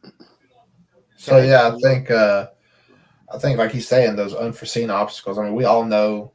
So I've been very blessed. I got a 40-minute ride with the senior dude while Kev, slept and took a leak in a bottle. And then I've got the opportunity to take Captain Morris's forcible entry class twice now in Florida. And we know the things that we are going to come into. We're going to come into metal doors. We're going to come into wood frame doors. We're going to come into fox locks. We're going to come into 3 or 4 deadbolts. We're going to come into the chains on the back of the door that are going to be there when you get the door open. But it's those things you don't think about. Maybe it's just as simple as your path to the door. Is it a dilapidated wood porch that you got to climb 3 or 4 broken steps to get to? And unfortunately, that's the only door to go into because that's just the demographic of where you're at. I mean, that's very common here. Or you force the door and it only opens about 8 inches. Well, I don't know if you've seen me, but 8 inches ain't enough for me to get into. And we got to figure something out. We're going to have to reach around, pull some stuff out of the way, find a different way in. 8 inches, reach around? What's going on over here? What happened? Hey, it is what we're firemen. It is what it is. I thought you were a Christian. So it's all about the things that sometimes you can't see. You got to be ready for those. You got to be ready to adapt to those. I mean, you can learn how to force any door. You know that when you do a door prop, it's going to go when the wood breaks. Versus when you do a regular door, it's going to give. It's going to bend a little. It's going to be a little bit harder than the door prop. All these things. Because we train on what we have and we know it's those wild cards that you get, or you force a door and you pop it open and you meet resistance and you feel around and you look around and boom, there's your first victim, and now you got to figure out a way to move them out from behind the door. Just stole my thunder, Tyler. Sorry, Tyler. You got to find a way to get the door, get them out, and it's just about adapting and overcoming. Because like I said, we're all firemen. We all like to break things. So breaking things sometimes is going to be the easy part. You may have to take out your thinking cap, use a different tool or whatever. And but ultimately, you got to be ready, expect the unexpected, which obviously is easier said than done. But you never know what you're going to get. So, Do you think that and this goes to everybody, do you think that along with the Halligan or whatever, you guys should always have a wedge with you as well because of the leverage factor? Like, oh yeah, without a doubt. Oh, yeah, they talk about that in the class. I mean, so obviously, pretty much everybody knows Anthony Watt pretty much wrote the book on forcible entry, and that's one of the things, the basic things they tell you. Have a wedge, some kind of wedge in your pocket, and it could be one of these new brought up ideas that people have thought about. That some of them work actually really great. Whether you're forcing the door, you're managing your gap as you force, or you're controlling the door after you get it open. For the hose line or to protect your flow path or whatever. Yeah. And definitely that's a necessity. Yeah. Jose. All right. Well, I'm going to try to keep it short once again. Talking about forcing the door, right? Adrenaline's going. You had a fire. Maybe it's a ripper. Once you force that door, and we're talking about the door not opening all the way, don't be so quick to force it to try to finish to open it. Come in behind it, sweep. Make sure it's not a body. Right, so sometimes our adrenaline's kicking. Right, we got the door open. You can see it off the jam, but it's not opening all the way. Don't be so quick to donkey kick it or karate kid kick it. Right, like come in behind with your hand and sweep behind it. So that's one of the things that we may not always think about. We just want to get that door open. Tank hit on this door control too. Once that door is forced, I'm going to add one more thing to that. Before you control the door, you can get on your belly real quick and do a quick sweep. Call it doing a snow angel. Just maybe, I'm only 5'8", so I can do 5 foot 8 inches into the doorway, into the structure, right? But I'm gonna do a big snow angel, just see if I can find anybody right there, and so we can pull them out instead of just closing the door on them again, right? For that door control. So that's one of the things. Marrying tools. So you got a pain in the ass, outward swinging metal door. Marry 2 Halligans, more leverage, right? Marry the iron. I mean the Halligan and the Z hook or the New York hook, right? You can marry those for more leverage as well. So you can get 2 firefighters pulling on that. So marrying tools is one of the things. And then Shapiro talked about panic bars, drop down bars. We all know about that. Multiple locks. If a door has multiple locks, I like to break it down into sections. So I'm not trying to force the whole door at once. I'm breaking down, like if I see 3 locks, one by one, I'm trying to force that first one. Then I'm trying to force that second one. Then it might be the actual knob that's that has a lock behind it or whatever. So you break that door down into sections. That's it to keep it short. Mr. Gons. All right, this is a different area because it depends on building construction. For South Florida, if you don't know, since Hurricane Andrew in '92, the South Florida Building Code has made it a little bit different when it comes to forcible entry. Concrete building encased in a metal door, metal frame encased in concrete. It doesn't have much give. So this is where you get a little bit of a difference from the Northeast area. Maybe California would be similar, or maybe even the Midwest. So these things come into play. We have everything that's built after that time, that's new construction, everything is an outward swinging door. If it's an inward swinging door, it was an old construction pre-Hurricane Andrew. So those inward swinging doors are relatively easy. But one of the simplest obstacles is the old try before you pry. Get in there, make sure the door's open before you even go ahead and force it. But it's just, the obstacle, I'd say, is just looking at the door and looking for those identifiable factors. I mean, with the door itself, and we have these other obstacles that could be in the way where we may not have enough swing to go ahead and throw that Halligan, where marrying 2 Halligans or another tool together to give us that leverage that we need. When you work with the blue door or these props, everything is out in the open. So what I did some training not too long ago with the blue doors, I put my guys in a black environment and I smoked it out, and then I had them go ahead and force entry. So we're doing that training. Not everything is out in the open and where they can see, but they're in full gear, trying to overcome that obstacle and training in the environment that they're going to be, so they're a little more comfortable when they have some of these other encounters that they may have. Excuse me. Well, I'll keep that kind of split without that. But the building construction is a big thing, and I had some pictures up there that I sent Petey for some new building construction. Hang on, put them up. Concrete block. I got them. Just if you guys just think about it, just concrete block is just different building construction, and doors respond differently in certain areas. That's all.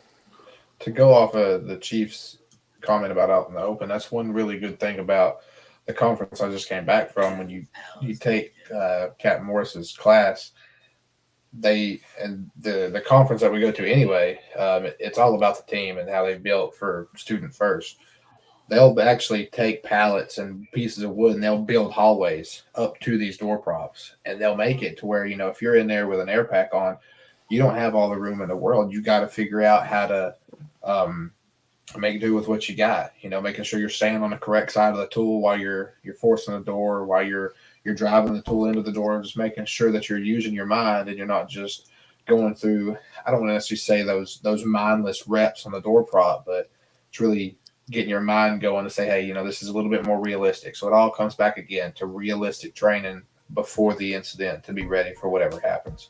If I can add something, the only thing I don't like. Wrap that shit up, B.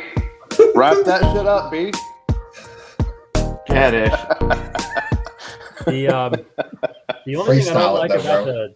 the door prop is sometimes it'll give guys a false sense of security, like, oh, it'll definitely pop when you hit that point, or you set your Halligan this far, and it's like a done deal. I had mentioned earlier, if you got a door that's got a lot of spring to it, but a real solid lock, guys will try to force that, and the door will just keep springing on them, like it's just a wooden door, a shitty wooden door. And guys they'll get hung up on that because the tools will be set properly, they get enough leverage, and the door it springs enough to where it ain't gonna do shit with the lock. And stuff like that, you'd end up taking a flathead and you pound out the wood around the lock, 3 swings, and the door blows right open. But You attack the lock after that, yeah. stuff like that, it's hard to train for with a door prop because you can't do it to a prop. Those door props, they come with like already a gap like this big in them from being beat to shit by crews. So they already have a big gap, in them. Well, that's what's to give you that false sense. Yeah. Oh, I just want to touch on that really quick. Was the prop is really good for proper tool positioning and use. So you can build that muscle memory on how you're supposed to actually use a Halligan. I can't tell you how many guys try to muscle a door open instead of just using proper technique. Proper technique will help and go a long way. Yeah, we're going to have challenges, but in the end, if you're trying to muscle it, you're going to gas yourself out, and then you're not going to be able to do any work because you spent yourself trying to force the door with improper techniques. Yeah. I'm going to say just one thing. Like you said, muscle memory and training. If you're going to train, do it like you would if it's blacked out and it's hot as a motherfucker in that hallway. So I would always, you probably guys do it too, sound it off, tap to hear it to where it is. But that's the same thing. You tap it. You got to sound off. Yeah, you got to sound off because you ain't going to see shit. So tap it and then hit it, because if the guy moves it or whatever, somebody's gonna get a busted finger. That's why I did that in that blacked out environment. I can't tell you how many times that was a vital. I'm glad you said that because that was vital. Because you can't see at night. You got to go by feel. Go for that tap, and you don't want to miss. Nope. Can I ask everyone a question about how they feel about forcing doors on air? On air. As opposed to what I was doing. As that opposed with to my guys. not. Well, if you're in a shitty hallway, you're gonna probably have your mask on, depending on what the conditions are. You mean so if you're training on air? No. I just mean in general. Depending on if it's residential, if it's apartment, if it's like you said, you could be upstairs in an interior stairway leading into an apartment, right? So you will be on air. If you're outside and you're standing on grass, don't be on air. I don't go on air until I don't do it anymore, but I would not go on air until I needed it. Why would I wouldn't have it on outside. Same thing. I would agree. If you're not in an environment that requires it, I would conserve your air. Right. I think it depends on the situation. Like if as soon as you force that door, you're going in to initiate your primary search or whatever, then it's one less step you got to take later. But again, it comes back to training. You better be ready to do that hard work so you're not wasting all your air standing in the yard looking like a dork. Yeah, and depending on how long it took you to and hitting the regulator in as soon as you got it, that's right, Chief. If you force that door in 15, 20 seconds on there, that's not bad. But if it takes you a minute and a half to force that door on air, no, that's less air you got.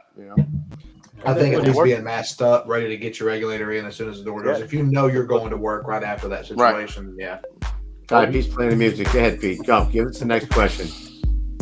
Nice. All right, ladies and gentlemen. All right, we're out of here. Audio files. Moving on. Audio files. All right, ladies and gentlemen. Number 7, how do you handle the shit bag in your firehouse? Oh. Tank gone. Oh, He's tanked the shit bag in his firehouse. Is that why He's gone. He's offended. He's offended. He's triggered. triggered? I What do don't you know, guys that's think? almost like the first one. This is different though today than it was. I mean, what we would do if there was a shit bag in a firehouse, you wouldn't work mutuals with them. You wouldn't swap a vacation with them. And it would be the officer would basically, to the letter of the letter of the law, he would be doing his fucking house watch with his tie on and all the other shit. And like Ash was saying, certain amount of hazing or it's just certain amount of, either he straightens out or he's going to go one way or the other. I don't know if that would fly today, but. Yeah. Wait, hold on a second. I got to ask you something. So doing things to the letter of the law wouldn't fly today, Kev? He would go to somebody and say that they are singling me out, or they're being unfair to me, or these guys don't want to work mutuals with me for X, Y, and Z, or nobody, And then is your recourse in that instance to be able to be like, yeah, that's all true. We don't want to work mutuals with him because he's a shitbag. Listen, they had a guy in the division in the engine who didn't think it was his. He was supposed to empty the dishwasher. He didn't take this job to empty the dishwasher. It was a probie. So you got to really talk any kind of logic or reason to that guy, are you?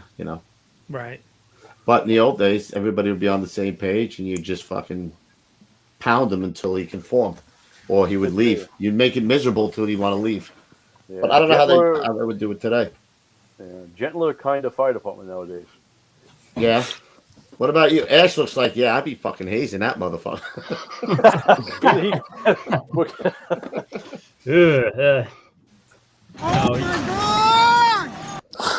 You can. It depends on the level of shitbag we're talking about here. If they just don't know any better and they need to be taught the proper way to fall into place. I'm talking about the shit just resistant, who is just a basic shitbag.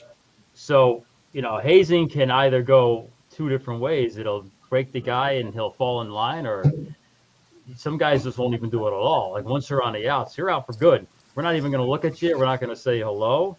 That's definitely considered a form of harassment, unfortunately. But usually you start with like a sit down with the guy or girl. Like you can either do good time here or bad time. The choice is yours. Like if you really want to do bad time, it's going to start right now. You're not eating with us.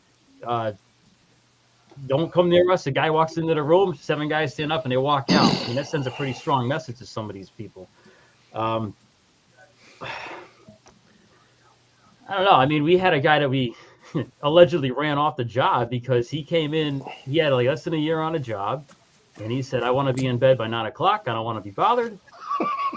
They have EMS calls in the front of the station, and everyone to run out to see what's going on. He would be sitting in the back in the kitchen having his meals or whatever. He's one of these weightlifter guys eating his meals or whatnot, and it's not you, Tim. So I know you're watching, but he's just one of those guys that was all about himself. I'd ask him, like, because he's a big weightlifter, hey, show me how to lift some weights or whatnot. And it's like, oh, there's not enough weight for me up there. I can't help you. Like, just an asshole. And it's so bad when the officers don't like you and they want to get rid of you. Like, some guys went a little too far and we all suffered. Like, the whole house got transferred. But he ended up quitting. So there are certain ways you can handle it. Either, you go all the way or you go some of the way. But sometimes you got to get rid of the problem. Yep. Transfer them. Yeah. Be like a cancer. Yeah. All right, Chief. Let's hear what the Chief has to say. I got to be very careful, but you want to pass? You can defer this question. I mean it could be personal feelings. I mean, what level of shitbag are we talking? Is the guy just starting a couple of months, or is he coming to the tail end of his career, or tail end of his probation, or has he just been on the job for 10 years and he's been a scumbag since day one? There are levels of shitbaggery. There really are. Yes. So I it's kind of tough. I mean, for the probies. We put our probies go through an extensive process. They're evaluated every day. They get a daily shift eval, and if they're having some problems, we'll try to correct them. But if they don't really cut the mustard, they're not so quick to fire people, and they want to get ahead because of the way things are today. So for us, it's a little bit harder to get rid of somebody than trying to correct their behavior. I mean, some people will take them under their wing and try to correct them. And if that doesn't work, it's kind of, you find another way to drive them out. But they'll isolate themselves and they'll develop their own reputation. We have a guy that no longer works with us that you talk about mutuals or working a swap, what we call down here working a swap. There's nobody wanted to work a swap for the guy because he just kept burning people. So, he dug his own hole, his own grave. I mean, people dealt with him, but they wouldn't do stuff for him. They wouldn't go out of their way for him. So I guess maybe that's one way that people can handle some of those guys and just not help them when they really need help. Not in a bad way, family or something like that, but you're just working a swap. Hey, I really need this day off. No, man, I ain't helping you, type of thing. Yeah. All right, Lou. I think the main thing is to be consistent. Be consistent. I mean, from my perspective, I'm a lieutenant. I run the house, right? Be consistent with everyone. The shitbag will see his way out, right? So as long as I hold everyone to the same standard. I have the same expectations, whether I love you or I hate you. But the shitbag will stand out at that point, right? Because everyone is on the same page but him. So he'll stand out. So it's either shape up or ship out, right? And my job as an officer is to stay consistent, stay the path, right? So if he's not going to do that, then it's going to be paperwork, and I will. But the thing is, if one of my other guys that I like doesn't do it, guess what he gets? Paperwork. It's consistency. So there's no shown favoritism because they can burn your ass for that too. Right. I have been burned. I have been burned. That's why I'm like this. That's why I'm the way I am. So it's like, it's consistency throughout. Whether I love you or I hate you, I expect you here on time. I expect you to be professional. I expect you to train. Doesn't matter. Shitbag doesn't want to do any of that. Guess what? Paperwork. Send it up. I'm sending it to Gonzo. So Andrew in the chat is the super chat is asking, what if you have more than one? I'm assuming it's the same thing.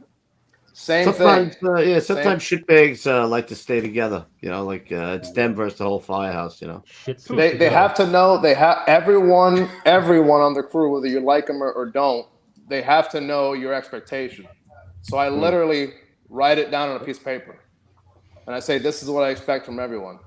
Whenever I get someone, this is what I expect. Top to bottom, love you, hate you, hang out with you on the weekends, never see you off duty.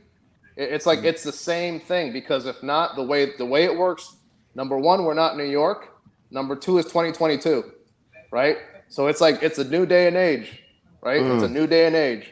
So you just have to stay consistent. Gone are the days of just going down in the cellar and taking care of all problems. Yeah. Sadly, that would be a beautiful thing. Yeah. All right, boys. Look, Ash is like, oh yeah, motherfucker, I've been down there. Yep. No I'll bet your old man can tell you about stories about going in the basement. Yeah, right, I'm sure he's got a few from way back in the day. Oh yeah. All right, guys, what do you say we move on to the next one? Yeah. Sure. All right. Right away, anything that happened or anyone thinks I did something, I didn't do shit. It was all allegedly. So. Yeah. Truth. Yeah. No proof. I'll tell you one thing that we all need to do, you guys, real quick, is take a listen to what the First Responder Center for Excellence has to tell us. And now, the First Responder Center for Excellence is a not-for-profit organization dedicated to protecting the lives and livelihoods of first responders. Their education and research initiatives aim to bring greater awareness and understanding to the challenges of the health, safety, and well-being of firefighters, EMS personnel, and other first responders. The goal is to reduce line-of-duty injuries and deaths, as well as occupational illnesses, and they're an affiliate of the National Fallen Firefighter Foundation. Now, today's old-school health and safety tip of the day is, this holiday season, remember, the gift that keeps on giving, and I mean gift in quotation marks, is dirty gear. Dirty gear exposes the wearer every time they put their gear on. Protect yourself, protect your family, and maintain your gear clean. Yeah. All right. So, I mean, I think that, that's part of the. We've been hearing that a lot with the first responders. It's a new fire service, bro. You want to live a long time. It's not the same fires of the past where it's just wood burning. It's all these shitty chemicals that are burning. You don't want to bring that home to your family. So wash your shit up, will you? You want to enjoy your retirement. clean yourselves up. Head on over to the firstrespondercenter.org. And if you have a phone out right now and you can point it at a screen with your camera on, you could see the QRF code on the side of the screen. It'll take you right over to firstrespondercenter.org. Enjoy your retirement, like my buddy Lou, who's out there hunting. He's getting it done. Yeah, he killed a defenseless animal today. It was wonderful. Yeah, I can't wait to get the pepperoni, the venison pepperoni. Yep. He needed the meat. He passed on some bigger bucks, he said, but he needed that meat. He was panicking. He was getting into a panic. He don't want to come home. He knows like Coobs will be pressing him. Where's the pepperoni? I want the pepperoni. Not the panic. All right. Well, here we go, guys. This one's going to have a little show and tell. Number 8. Let's talk about driving. How fast is too fast? Now, there's a video that we have here of the Tamaqua Fire Department that we showed on Cockloffs and Cocktails the other night. Here, let me just pull that up real quick. And here Have it you is. guys all seen this video? No. I commented on that. All right. Well, here we go. Hold on one sec.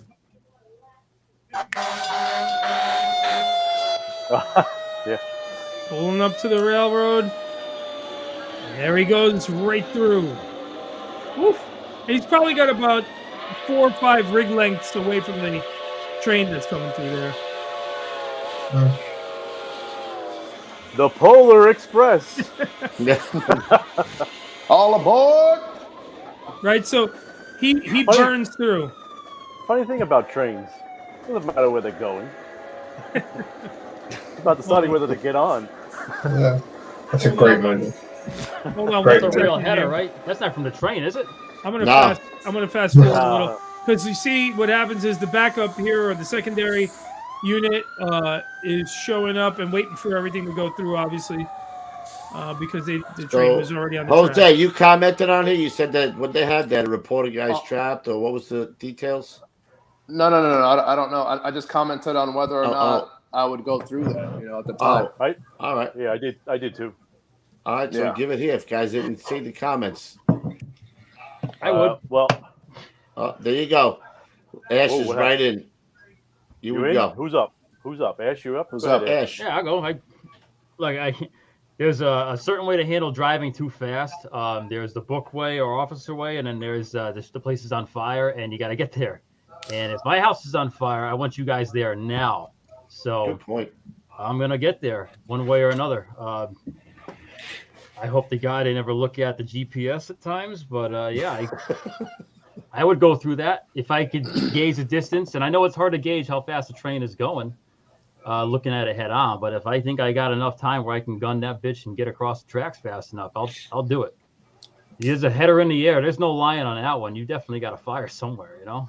It's a decisive move, though, right? It's like you go if you're gonna go, yeah. Yeah, you're gonna own it if you screw it up. That's one thing you got to keep in the back of your head. But you got undeniable proof. There's a fire somewhere. I'm sure you got multiple calls. If you got called out for a fire alarm or a box and it's 3 PM, you can usually tell when it's bullshit. There's not multiple calls. There's no one screaming on the radio. That's when, all right, well, wait, because you can't justify going across that. But you got a header that big, yeah, I would take the chance. It's got a loom up. Yeah.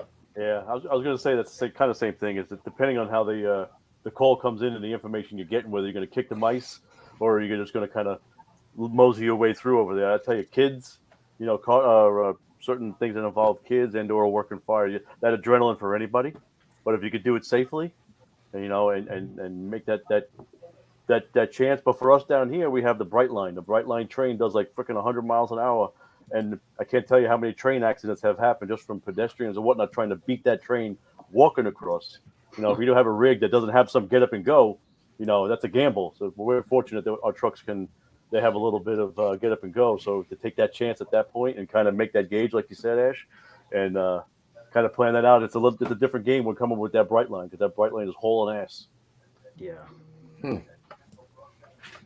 Tanky Poo, what do you got?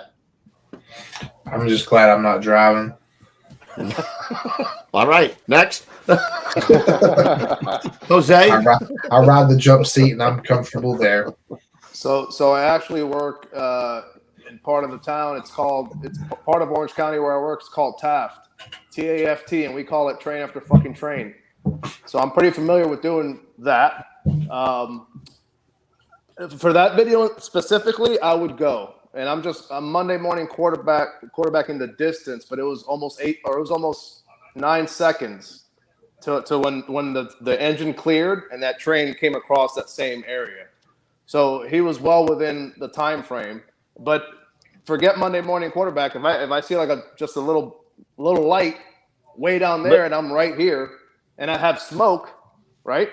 I don't know how fast or slow that train is going. I don't know how long that train is. If I'm going to be there another 10 minutes, waiting for that train to pass, and I got smoke. I don't know, I mean, that's a no-brainer to me. That's a no-brainer to me. So, in that specific scenario, but I would probably do it even if I didn't have smoke, because I could see the train. I could see that it's way down there, and I'm right there at the tracks. All right. We have a couple of those pictures too. If you have, I have that one little short video of the Detroit rig that gets in a wreck. Can you pull that up, Petey, or no? Let's see if I can find it. You guys go ahead, and I'll see if I can pull it. It says crash on the title. Okay. Not the Palm Beach County one, but it says crash. So in my city, I'll say something more than just I'm glad I'm not driving. So in our city, we have a main Norfolk Southern line that runs literally the entire every square inch length of our city. It's there. Thankfully, they put a bypass in the north end of town, so we don't really have a huge issue. But man, it's every 15 minutes, literally every 15 minutes, there's a train coming through. So it's a very real problem every single day for us. And I mean, it stands. If you can see the header, do what? Are they long train like out east by us? Sorry, boys. Oh, ouch! Oh. Hold on, I'm gonna pull that back. Sorry about that. I just it came in a little hot there. Sorry, Tank. It's all good, dude. Plowed. Yeah. Right. So for anyone listening to this, it's a car it's crossing an intersection and a rig just ripping through this thing, flipping it actually. Yeah. Wow. Anyway. On to another car, even better. Hate to see it, but the rig's hardly damaged. Yeah. So for us civilians, we got to keep our eyes open too. All right, Tank, finish what you're saying, brother. But Chief, he's asking a question.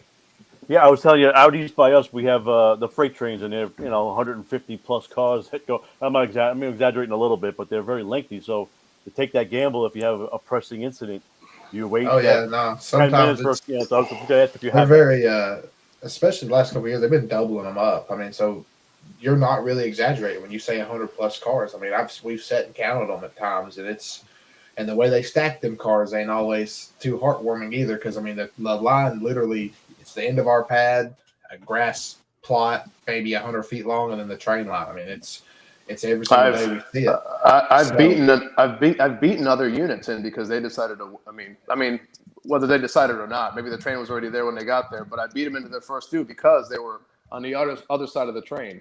So it's like I wouldn't want that to happen to me.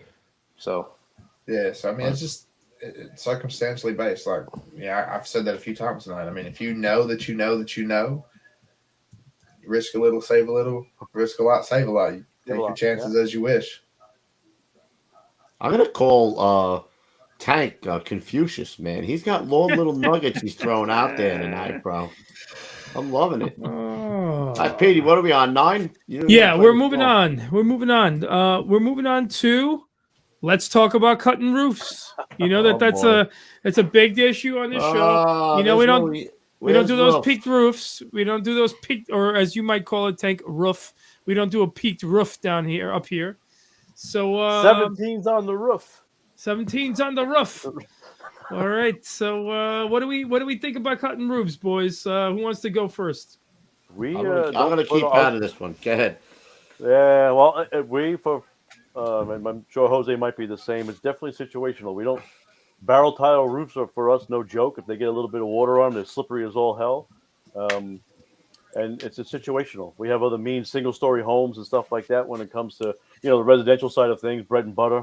Horizontal ventilation works just as fine unless it gets up in the attic, and that's a we're not going to put anybody in and take that chance for the attic or the roof collapsing inside, because as we know, they fail pretty quick because of our fire load is 10 times worse these days with all the synthetics and things of that nature. So once it gets up in the attic or whatnot, it's a loss anyway, and it grows so quickly. But we just don't take that chance and put anybody on a roof. It's very, very limited. If we do, we might work from a bucket. But for the most part, it's relatively. Now, commercial's a different story. You might work on a roof, may do a trench cut or something like that if you got a really big business. But when it comes to residential, we definitely shy away from it. I won't put anybody on a roof unless we absolutely have to. I know that guy's cut a lot of roofs over there. The guy in the corner there. Yep. Guy from which corner we got? The left, right corner. I'm talking about my boy Ash over there, the rescue. Me? Oh, no, sorry. Oh, yeah. It's like the Brady Bunch. Bobby No, Brady wrong way. in the corner. Oh, that's yeah. Taking a few. We send guys to the roof for every fire. I mean, our bread and butter fires a 2.5 wood or a 3-story brick. So either you have a peak roof or a flat roof, but either way, someone's going up there. At least you're staged, ready to cut a hole. If it's like one or a first or second floor fire, you still send a guy up there. If it travels the walls, at least someone's up there. But for peak roofs, I mean, I can at least say from my experience, I've been on the landing trying to get to that top floor or the attic, and you're on your stomach, and you're trying to pull your flaps down, put the collar up, and you're just roasting, and you're still trying to make the search, sweeping around and calling for the roof. And the second they pop the roof, it's like the gates of heaven open up, and then it's a little more tenable. So I do think there's some merit to sending guys up there to do it. It's dangerous as shit, especially some of the ones that I've cut, but it helps. It definitely does help. It gets rid of a lot of the smoke, a lot of the heat. Easier for the guys to work. What do you guys cut with the peak roof? Do you use the partner saw, or do you use the cutter's edge? Depends on what's broken that day. But personally, I like the chainsaw. Right. For peak roofs, it's a little more handier to use, but I've done it with the partner saws as well. Honestly, whatever's working, whatever's running that day, we'll make it work. It's not a big deal. Right. All right.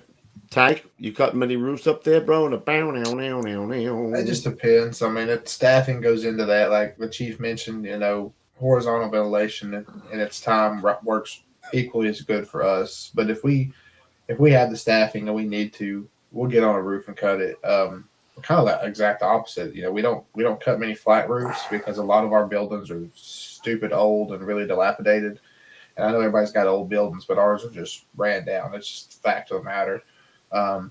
So it's not worth the risk to put guys on the roof for that, because most of the time they're going to be full to the brim with antiques, and it's just going to be a death trap for us anyway. We may, if we get there early enough and conditions warrant it, we may do a quick primary just to be sure, and then after that we're gonna pretty much go defensive on that type of fire specifically, because like I said, it's just really, really, really old buildings with a lot of fire fuel in them, and it's just not worth getting guys hurt over. We had a really close call in the early 2000s, almost lost a couple brothers, and really since then, I'm not saying we operate scared. We operate a little bit more controlled in that situation. But on like Chief said, on our bread and butter fire as a residential fire, it really it depends on what the gain's going to be out of it, what our staffing truly is. But yeah, I've been on a few roofs. I've been on a roof with a captain before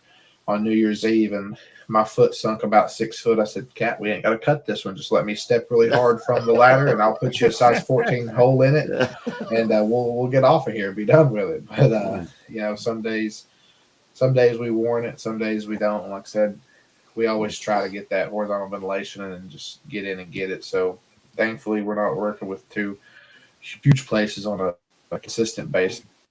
So things usually kind of go in our favor. It just really depends on what we're working with that day and who is working that day. Lieutenant Martinez. So I'm kind of along the same lines as Gonzo. So our bread and butter here is single story residential, or maybe 2-story, or an apartment building or something. So my department will frown on sending guys up to the roof on wooden truss. So wooden truss members, that's like a no-go. But the commercial warehouse, Butler buildings and stuff, I mean, that is an option, and it has been done. So most of the time we're doing horizontal though. Most of the time we're doing horizontal ventilation. What is the Butler building? Like a mechanic shop, like an all metal building, Okay. tin building. Right. Yeah. I think something like that. sent Pete a couple of pictures of a roof truss at some damage, a warehouse. So if it's commercial, long story short, if it's commercial, it's an option. If it's not, it's not. I mean, horizontal ventilation works just as good. That's what we mostly do. Right. Also, gable ends. You can if it's in the attic, you can vent through the gable ends as well. Oof, Yeah, with this truss. Those things saw fire. Yeah, man. No bueno at the dollar store. That's a long fall. Yeah. Look at that shit. Yep. If I can add, if you do a gable cut, if anyone's listening in, don't cut the top side and do a gable cut as well, because you're just making a chimney. You're gonna burn the roof right off.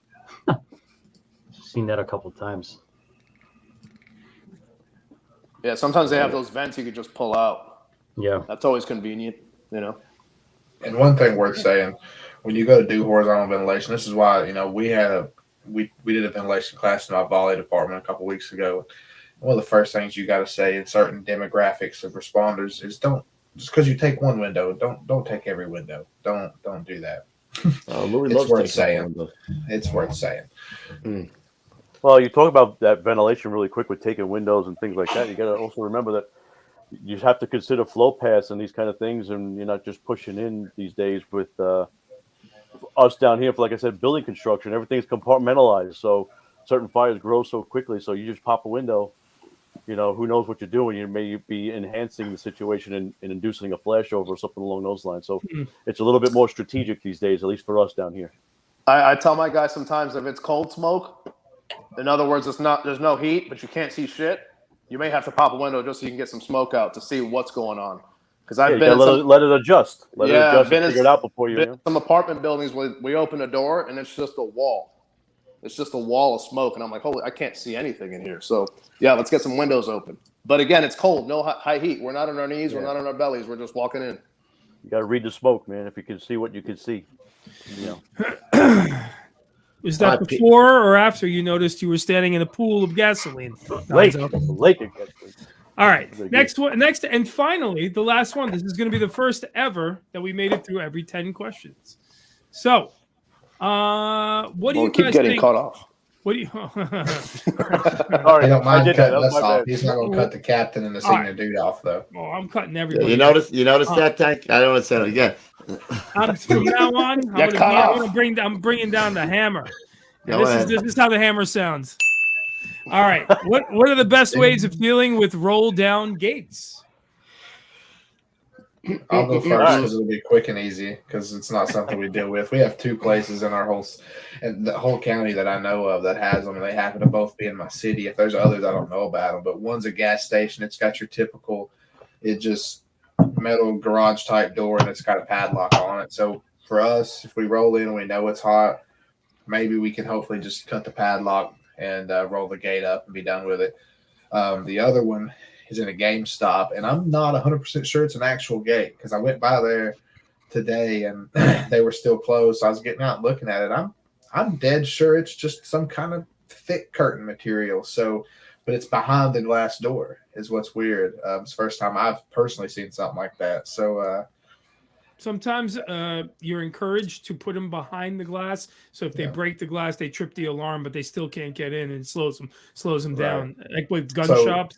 Thankfully for us, we got a key to the back door of that shopping center that it's in. So there's other means of entry for us. But at the end of the day, if we get there and it is a gate, we cut the gate the way you know how to cut a gate. And if it's not a real gate and it's just some kind of thick material, yank it down and get to work. If it's a thick material that's not a gate, it's probably going to be burning when we get there, and it's not going to be a problem anyway. So if the fire is that bad, yeah, that's the long and short of it for me. And I'm not going to talk too long about something I don't know much about. All right, Shapiro. You got to size up the gate. If you got locks that are exposed, obviously the locks, you cut those off, whether it's a hockey puck or your padlock. Those are easy enough to take care of, and you roll it up, and then you're done. But if you look at your roll-up gate and you've got that big box on the top right or left corner, and you can tell it's a motorized roll-up gate, then it's not going to be as easy. So then you're going to have to cut it. And you've seen guys do the TP cut where they go like this. I mean, I've seen a guy go like this because he fucked up the cut, But I think the easiest way to do it is just do, one line that way, the other one that way, and just you pull the slats out and you're done with it. But I always preferred that myself. we ran into one gate. We never actually worked on it. We were just walking around the neighborhood one day, and it threw us all for a loop. As you see these storefront doors, business was closed and locked up, but behind the storefront doors was a roll-up gate. I'm like, now what the hell do you do with that?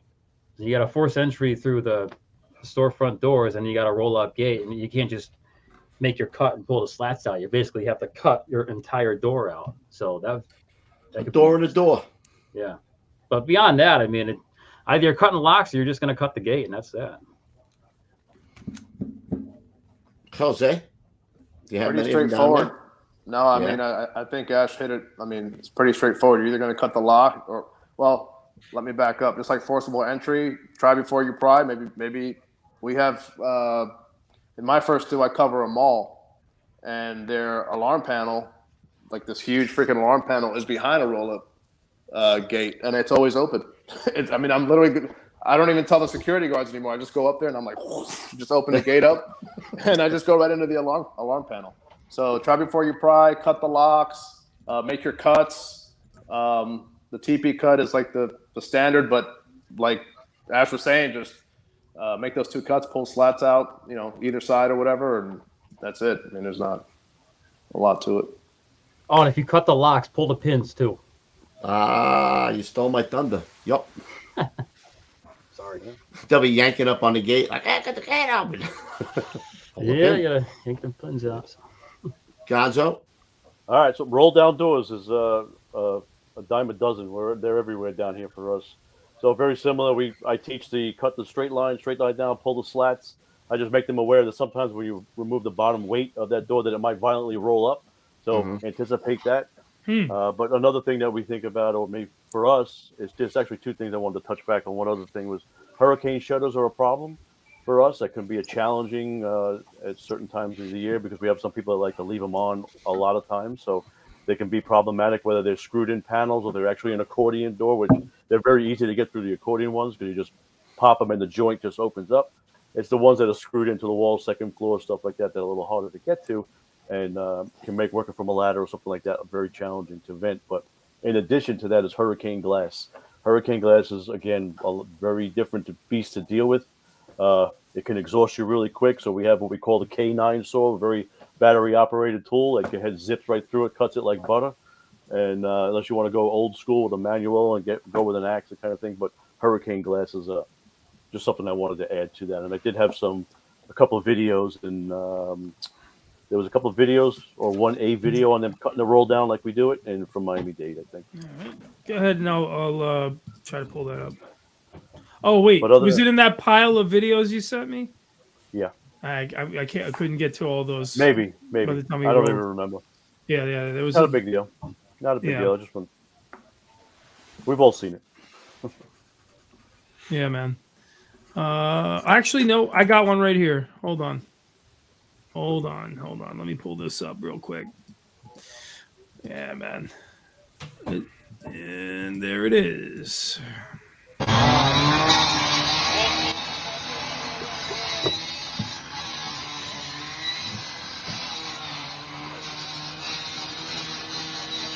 One thing I was going to add is these.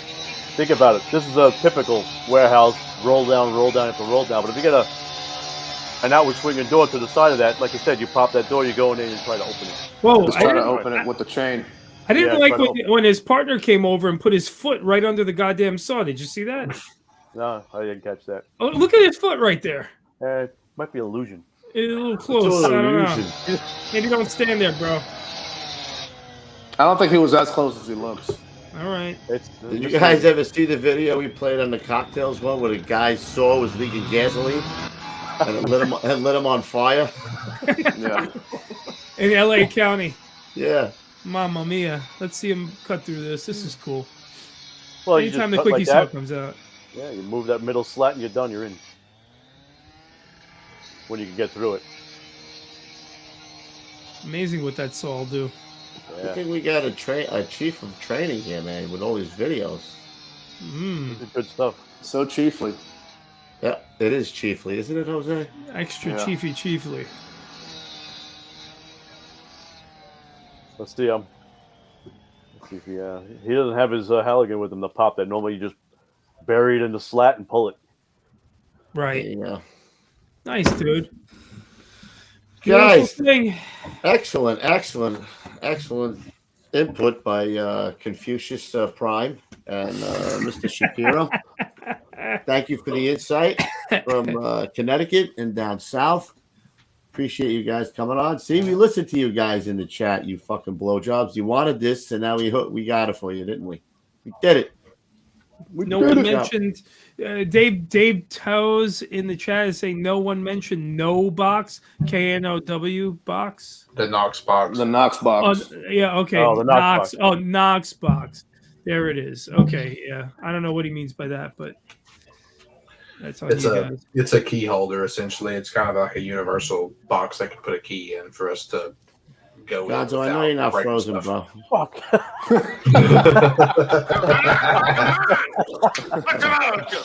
Come on, All bro. right. Who's got shout I see. I know you long enough now, bro. Sorry. I Who's tried. got shout Tank has a shout out, I believe. I got a couple, yeah. So first ahead. and foremost, my wife and my family, thankful for Carrie and all them. A few along the same lines, Chief Kurt Isaacson and the CFT team, just super thankful for them and the trust they put in me and the risk they take on me. This last week going down to H-Rock, the final H-Rock was just amazing down in Pensacola Beach. Super thankful and humbled by that experience. Got to meet Chief Lee down there. He gave our keynote. It was really amazing. Chief Dennis Riley, he recently retired to the Pensacola area to the 850 in Florida. Just a upstanding guy, potentially somebody that may come on the show one day. I'll talk to him and see how he feels about that, and I'll get you the proper info, fellas. Just call him out publicly, see if he wants to do it. My boy Dusty, standing by me all the time, thankful for him. Travis, the probie I mentioned earlier when we were talking about that, he's a little over a year on a job and solid kid. Got a lot of lessons to learn, but don't we all? But he loves the job. He's into the job, and he's hungry. So I'm thankful for that. And I have my chat going over here, looking over there. My boy Raphael just recently got on a job a little over a year ago now in one of the bigger cities around us. Super proud of him. It's been my boy for a handful of years. Super thankful for him getting in the chat, busting my balls a little bit. Another friend of mine, Drake, I seen him pop in there with one or two comments. Everybody else is going to get their feelings hurt that I don't mention them. I love you guys too. Thankful for you guys. And if we're going to do some more somber shout outs towards the end, I have one of those as well. But I'll let everybody else get their fun stuff out of the way. Anybody else? Bottom row, guys. What do you got? I just so happen to be wearing a Capital love that City shirt. Industries shirt. If you guys feel so inclined, check out Capital City. But honestly, my big shout out is I wouldn't be where I am without the people I'm surrounded by. So I mean, not only the guys here, but my family, my wife, my kids, my brother, my father, everybody. The guys at work, my crew, the guys I've come up the job with, people that have mentored me. I wouldn't be where I am today without being surrounded by great people. So that's Great family, that Shapiro family. Love them. Yeah. Love them.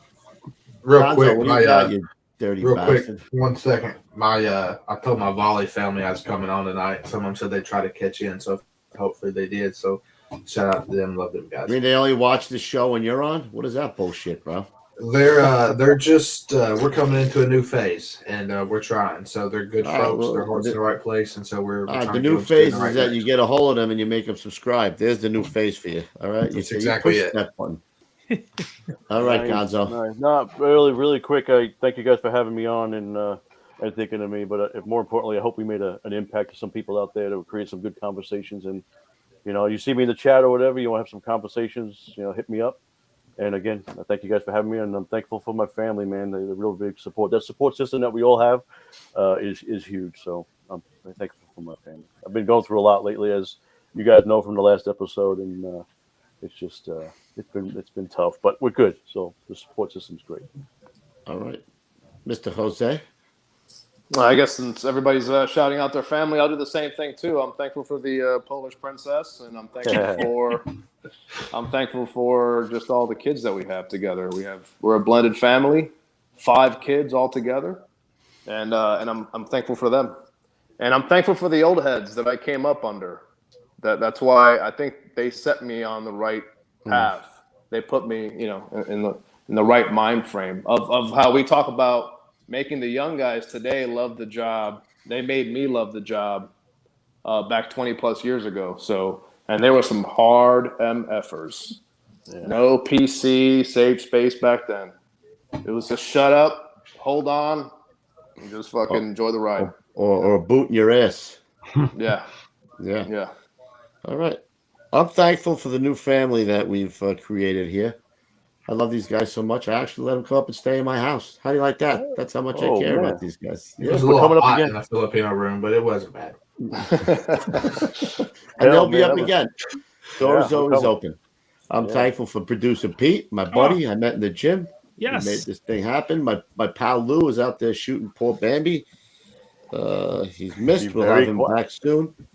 And Mr. Shapiro and his family, great family. We'll see them at what show are you doing next? You're doing Indy, right? Actually, we'll be at Virginia Beach in February, and then Indianapolis. I'll be roaming around. I'll come find you guys. Right. You come out, hang out with us. We'll spend some of Louis' money. Take you out to dinner. Always. Definitely. See that? I like steak. You guys like steak? Sure. No, Pete, you know what? Pete loves leaving steak on his plate after he orders like $100. Oh my God! But we won't get into that. I did not mean to do that. I did not mean to do that. Yeah. Bro, I didn't even leave none of that chicken parm the size of a large pizza, bro. When we went to that joint down in Florida, though, I polished off that whole entire steak. That was some good steak, man. Oh, the one that you picked? No, that wasn't. No. Never paid. Wrong guy. Never paid. You know that. Wrong guy. All right. That's what happens when the check comes. All right. On a more somber note, I would be remiss if I didn't talk about Roanne Merlino. She passed. He's a great friend of the show, Jamie, and I cannot even words. I just texted him, "I love you," and always here for you.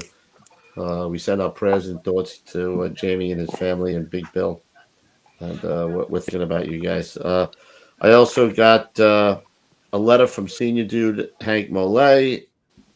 Hello, JSD. Monday night, could you please acknowledge the passing of FDNY Chief Brian O'Flaherty from WTC-related injuries and give him the 5 bells. He was also a Navy vet. His dad was in Ladder 105, then went into the Navy and was a pilot. He was shot down and killed during World War II. Brian was 2 years old at the time. He served as captain of Rescue 1 for about 12 years. He's the captain that brought me to Rescue 1. A great firefighter and fire officer, well respected on the job. Absolutely. So, hang on, Coops. Hang on 1 second, brother. Go ahead. The one I got while we were in Florida, we had a brother that had a medical emergency and ended up not making it. One of the attendees of the conference, Charles Swank from the Washington Township Fire Department in Dublin, Ohio, leaves behind a wife and some kids. And just so there's some stuff floating around Facebook for that. But just remember his family and his brothers and everybody there. That was the deal. So, okay. Charles. The 5 bells. Wait, hold on 1 second. Is anyone playing a TV or the show in the background? Yeah, hang on. All right, don't worry about it, Ash. I'm gonna mute you for the 5 bells. Let me mute you real quick. I can hear you. Yeah. Hold on. Oh, that's gone. Father. All right, go ahead.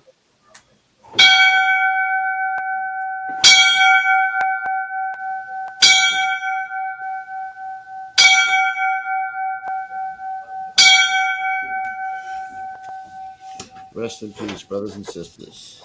Yeah. Didn't 2 other brothers pass within the last week or so as well? Yeah, there was 2 line of duties in Pennsylvania. I'm pretty sure this past week as well. Yeah. Okay, so anybody that we might have missed, the 5 bells are for those brothers and sisters who have passed. So, all right. What do you got, Pete? Just I'm going to run it down, but I just also want to say something real quick. We're always trying to keep the show growing, keep the show moving, and we're trying to be focused on. Hold on, trying to be focused on what you guys want out there, right? So, like I said in the beginning of the show, I did put out that poll. Put out a poll about what you guys want to see more of. It's obvious you guys want to see more crusty folks, and then I said, well, what crusty folks do you want to see from around the country? Because we aren't just an FDNY or Northeast show. So you guys keep on sending that over. Look at that post on the Getting Salty Fans page. Keep on sending that info over because it helps us stretch out. We want to give a worldwide perspective on firefighting. Let's even talk to some of those funny helmet guys in Europe that we love so much, right? It's what do you guys say? Same clowns, different circus, right? Same circus, different clowns. Same circus, different clown. Same right. shit, different patch. There you go. So let's keep that rolling. And I really appreciate you guys all as well. Thank you guys so much for being so helpful with that. Anyway, real quick, fast audio. You can hear us on all the players. Just go and download some audio if you want to hear the show there. But if you're here on youtube.com/Getting Salty Experience, hit that like, subscribe, and share button. Also, guys, find us at Salty Dog Inc. on Instagram. Head on over to gettingsaltyapparel.com if you guys like cool firefighter apparel and accessories. Super chat, folks. Thank you guys so much. Getting Salty Fans page 50,000 plus and counting. All right. Thank you guys for being in there, and definitely check out those posts I mentioned. If you want to advertise with the show, Getting Salty Ads, ADS, Getting Salty Ads at gmail.com. Send us your general emails and questions to Getting Salty Experience at gmail.com. Koobs Podcast at gmail.com for the cocklofts and cocktails. If you want to have your fire photos, rig photos, videos, helmet cam footage put up, shoot that all over there with information about who you are and where this stuff came from. Also, guys, I don't have the banner, but gettingsaltypete at gmail.com. If you want to recommend or nominate an awesome candidate to be on the show, make sure you know them. Make sure you give me some of their backstory and you send their information along. We want some salty, crusty guys who've been there and done it, who can make some great guests. All right. And that is all the news. That's Thursday night. We're gonna have a call to the bullpen. It's gonna be the lighter, wackiest side of the kitchen table. We're gonna try to get funny, crazy, stupid fun. Boy, I think I might know someone who might want to be on the show. And a lot of ball breaking. You do? Mikey. Who's that? Mikey Miller. Jericho Jew. The Jericho Jew. We'll mix it up. We'll have a good time. There'll be a lot of ball breaking. A lot of your old ladies. I reached out to a couple of guys. Fat Daddy Ray, we'll get him on. Maybe Milner. We'll mix it up. Get some crazy different personalities on. Hey, real quick, right, guys. Somebody put in the chat, Marvin Gruber and Zach Parrish were the brothers for the line of duty in Pennsylvania. Yeah. Just wanted to get their name out there. They deserve that. Okay. Hey, right, quick question. Do we want to start mentioning Naples or not yet? Just putting it out there. Yes. I don't know when March 11th? 12th. is St. Patty's Day. And what is it? It's usually the week before. Let me talk to Hank. No, I'm going to lunch. It's What? March 12th is the actual parade. It's the weekend before St. Patty's. This is okay. why we don't mention it live on the air. All right. I'm gonna go to lunch with Hank. He's up on Wednesday, so I'll get it for sure. And I think we'll move it maybe to a bar or a restaurant or something, and we'll see how it works. Maybe make them buck up a couple of pennies. You know what I'm saying? Wait. Buck up some money. Wait, I got some for you. Here you go. What? What? I'm sorry. I gotta go. Yeah. Somebody said buck up money. Pete's out. So start thinking about the Getting Salty beach party and St. Patty's Day parade down in Naples. I'll make sure that it's still going on. I'll talk to Hank on Wednesday, Wednesday, and we'll speak about it on Thursday. Good All point. right, Thanks, Jose. Fellas, You're welcome. Hank, Mr. Shapiro, Gonzo, you crazy bastard. Mr. Jose, thank you. Thank you. Young, we'll see you Thursday night. Stay low and go. I guess I'll do 2. See you at the big one, and also, which felt really weird saying that, by the way. And guys, no one is coming. It's up to us. Get See out you on there. the fire floor, fam. Let's go. Let's go. Woo! Later, boys. Have it.